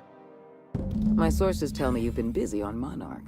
I'm sure you've seen the miserable state of affairs there, but lawless cesspool that it may be, Monarch has one important asset. All of Monarch's extraplanetary broadcasts are routed through Devil's Peak Station. I want you to claim Devil's Peak Station for the board, by force if need be. I have an agent working in Stellar Bay, Everett Gill. Have a word with him as soon as you arrive. The passphrase is, "The kind of pine grows at night." Yes? So what? Look, that's not important. Get to Stellar Bay and find Everett Gill. Speak to Percival before you go. He'll arrange for your reward for turning in Wells.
So what's the plan?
Ready when you are.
Ah, yes. Clyde Harlow and his gang of erstwhile outlaws living on the dark end of Scylla. He was useful. For a time. But impossible to work with. Too much ego, not enough sense. Frankly, I think he could have learned a lesson in freelancing from you. I'll answer however I can.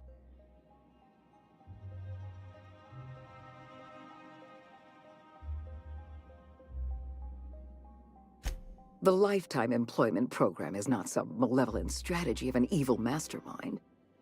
There's no dark secret buried in the fine print. The program is logical, it's reasonable, it's merciful, and most importantly, it will work.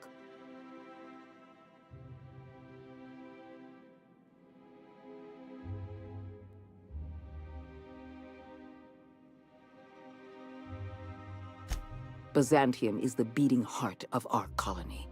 And as long as Byzantium survives, Halcyon may one day recover from the collapse. We must protect this city at any cost. Help me execute the Lifetime Employment Program, and you will have earned a place of honor in Byzantium. You will live in comfort and want for nothing.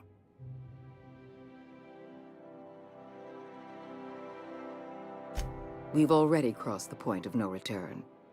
The collapse has already begun. You must have noticed the signs in Emerald Vale. Malnutrition, disease, high mortality rates.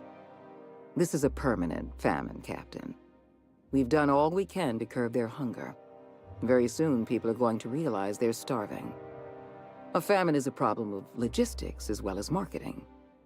Your workers must remain productive on as little food as possible, and they must always believe that food is plentiful.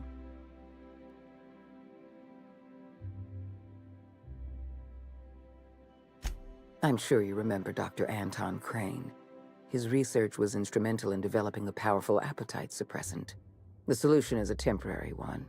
Before long, our workers are going to feel the effects of starvation. The Lifetime Employment Program is our only viable option. When I first discovered the truth, I was shocked, even disgusted. I wondered how we'd allowed a colony like Halcyon to fall into disarray. But the more I thought about it, the more I realized the colony had sown the seeds of its own destruction. We have become lazy and decadent. We smother ourselves in meaningless bureaucracies. We deliberate and argue and procrastinate.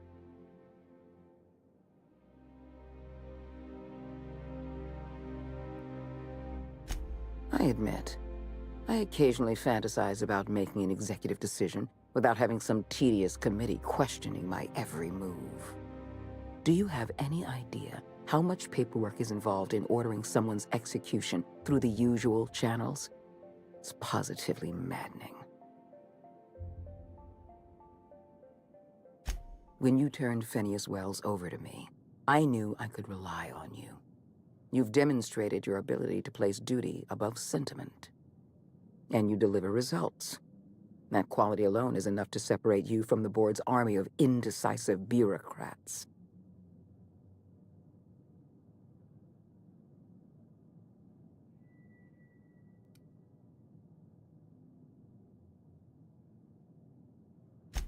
Do you know how many meetings I have to sit through? How many papers I have to sign before I can make one decision? I'm only trying to rescue Halcyon from extinction. I can't save this colony alone. I need someone capable of working outside the system. Someone who can get things done. We need to talk about Emerald Vale. Thanks to your meddling, Edgewater is without power. Operations have ground to a halt. You've left us with a useless town draining our resources. Edgewater needs to go. I want you to wipe the town out. No survivors. I cannot condone this plan. Wanton, senseless destruction of life is never the solution. I don't need you to approve of my plan, Vicar. I need you to get it done. You're a monster. Someone has to be. Now is not the time for half measures, Captain. I need a decision from you.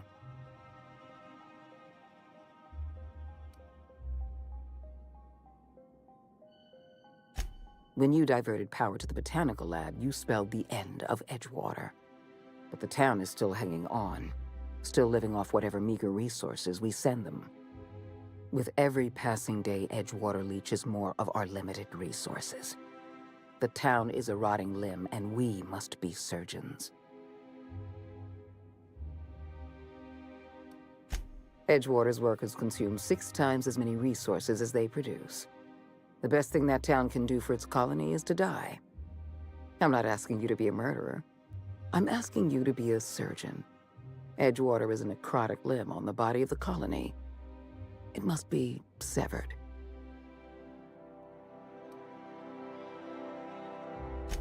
We don't have any other option. The colony is on the verge of collapse, and we no longer have the luxury of easy solutions.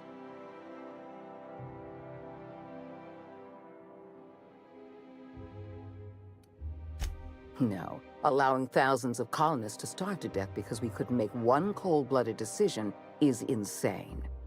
What I'm suggesting is absolutely logical. You talk less like a human than mechanicals I've known. I am responsible for every single human life in this colony. Do you imagine I relish the thought of killing some of them to save the rest? Steel your spine, Captain. Do what needs to be done.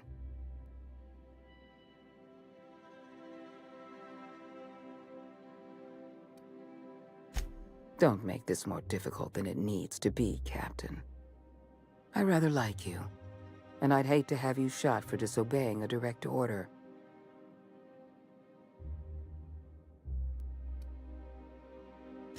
Not true.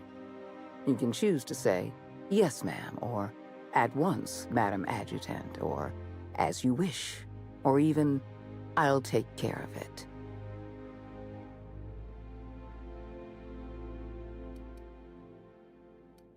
I'm disappointed. I was so sure you had potential. Here they come! Bring them down!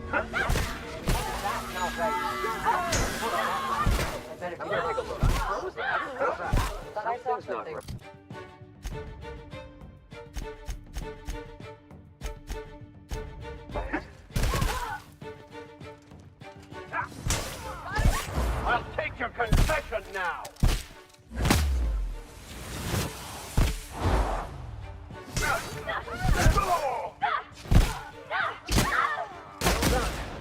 We are victorious.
Sending a corrupted tracking signal to the board was quite clever, if I might say, Captain.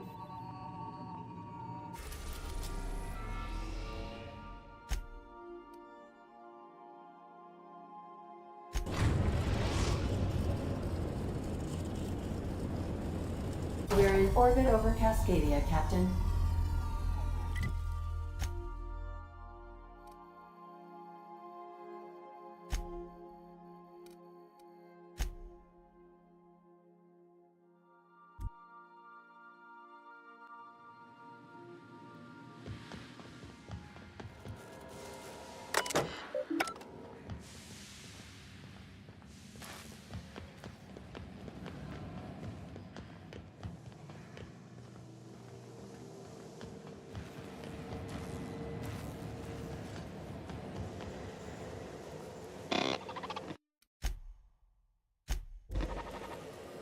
So much for peace and quiet. Would it kill the universe to cut me some slack? And I don't see an Insta-coffee in your hand. Yes, the one that crashed.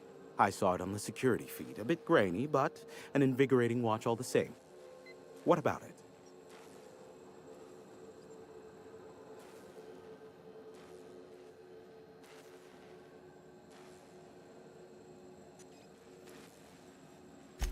Is this bonding? I'm not sure I like it. Next, you'll be asking me how I got the scar on my chin when I was 11. Most of it's underneath along my jaw, but yes, it seems to have faded with time. Moral of the story is, never run with scissors. The board has a blockade of gunships that patrol Monarch. Not a ton, mind you, just enough to deter the masses. I am curious as to what downed it. A faulty part wouldn't be wholly unusual. The supply for new mechanicals is tight. Ugh, now I'll never sleep. Unsolved puzzles really torque my sprockets. If you find out what happened, sell me the info. Not surprising, replacement parts are rare, so the cost of even a simple repair can exceed an arm and a leg. I take it you investigated the wreckage?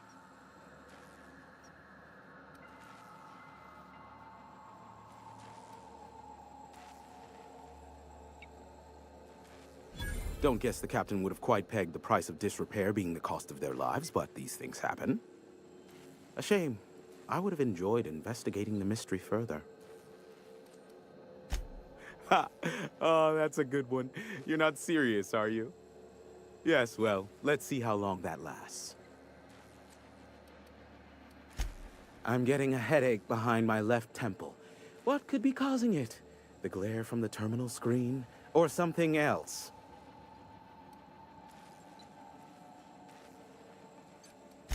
Give my regard. So, allow me to assure you that I know absolutely nothing about any allegedly illegal broadcasts. Surely the board is aware of that. They must know I'd never involved myself in such despicable activities. There's utterly no reason to arrest anyone in this broadcast station, let alone me. In fact, you're doing me a favor by helping me disable any alleged such broadcasts, if they exist. You could do me another favor by mentioning my loyalty to the board in your report. I don't think this fellow's entirely on the level. Well, he flipped faster than an antique coin. I'm not sure whether to be touched or insulted by that. Look, you never met a man more willing to work with the board than me. I know we can come to an agreement, please.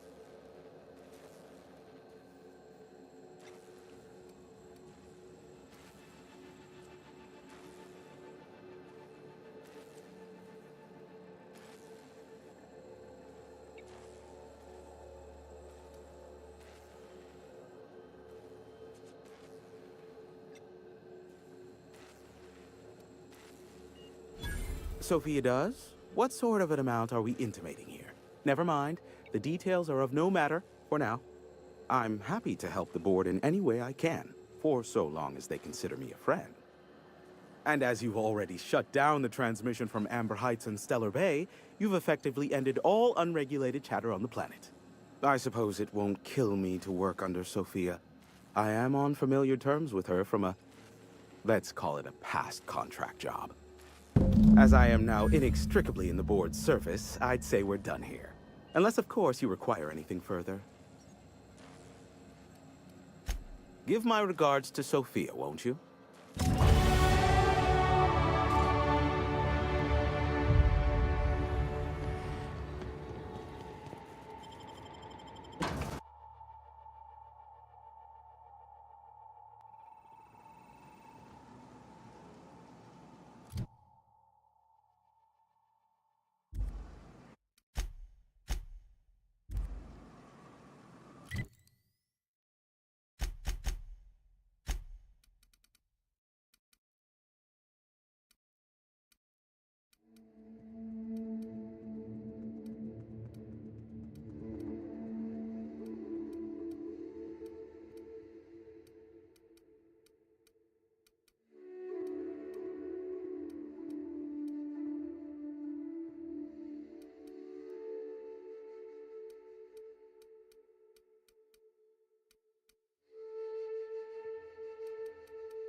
We are now in orbit above Byzantium, Captain.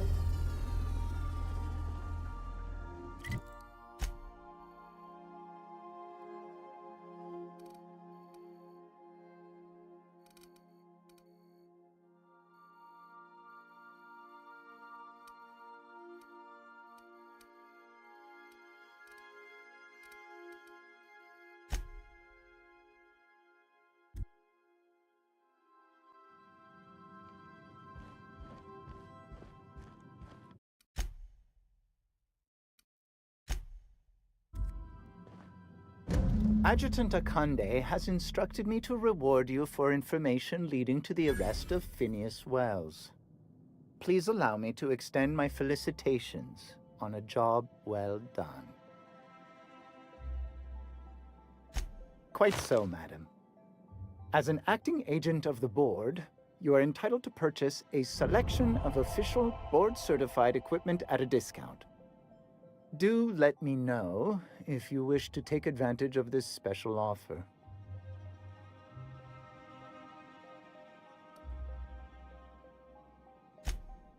I am contractually obligated to inform you that it is an honor and a privilege to serve the adjutant. Also, I have a weakness for personalized stationery. If you're traveling to Monarch, beware of animals and locals. But I repeat myself. I am at...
How may...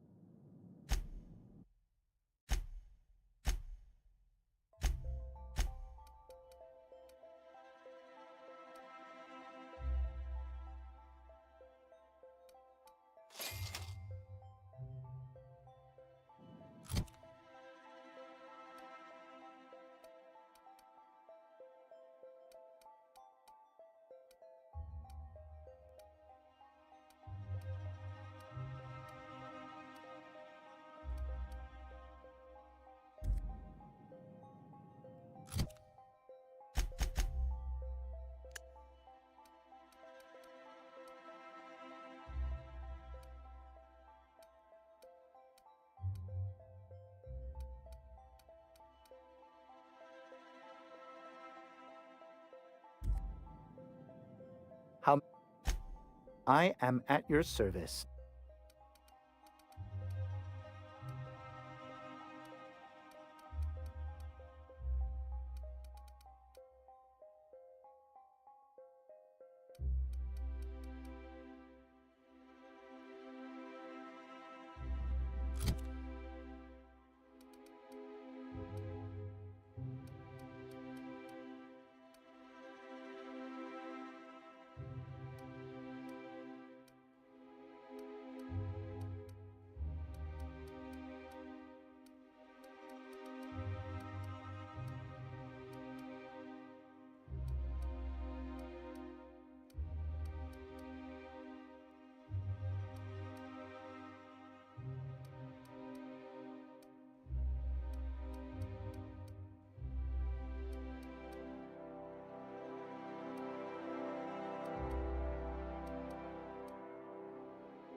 How may I?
How?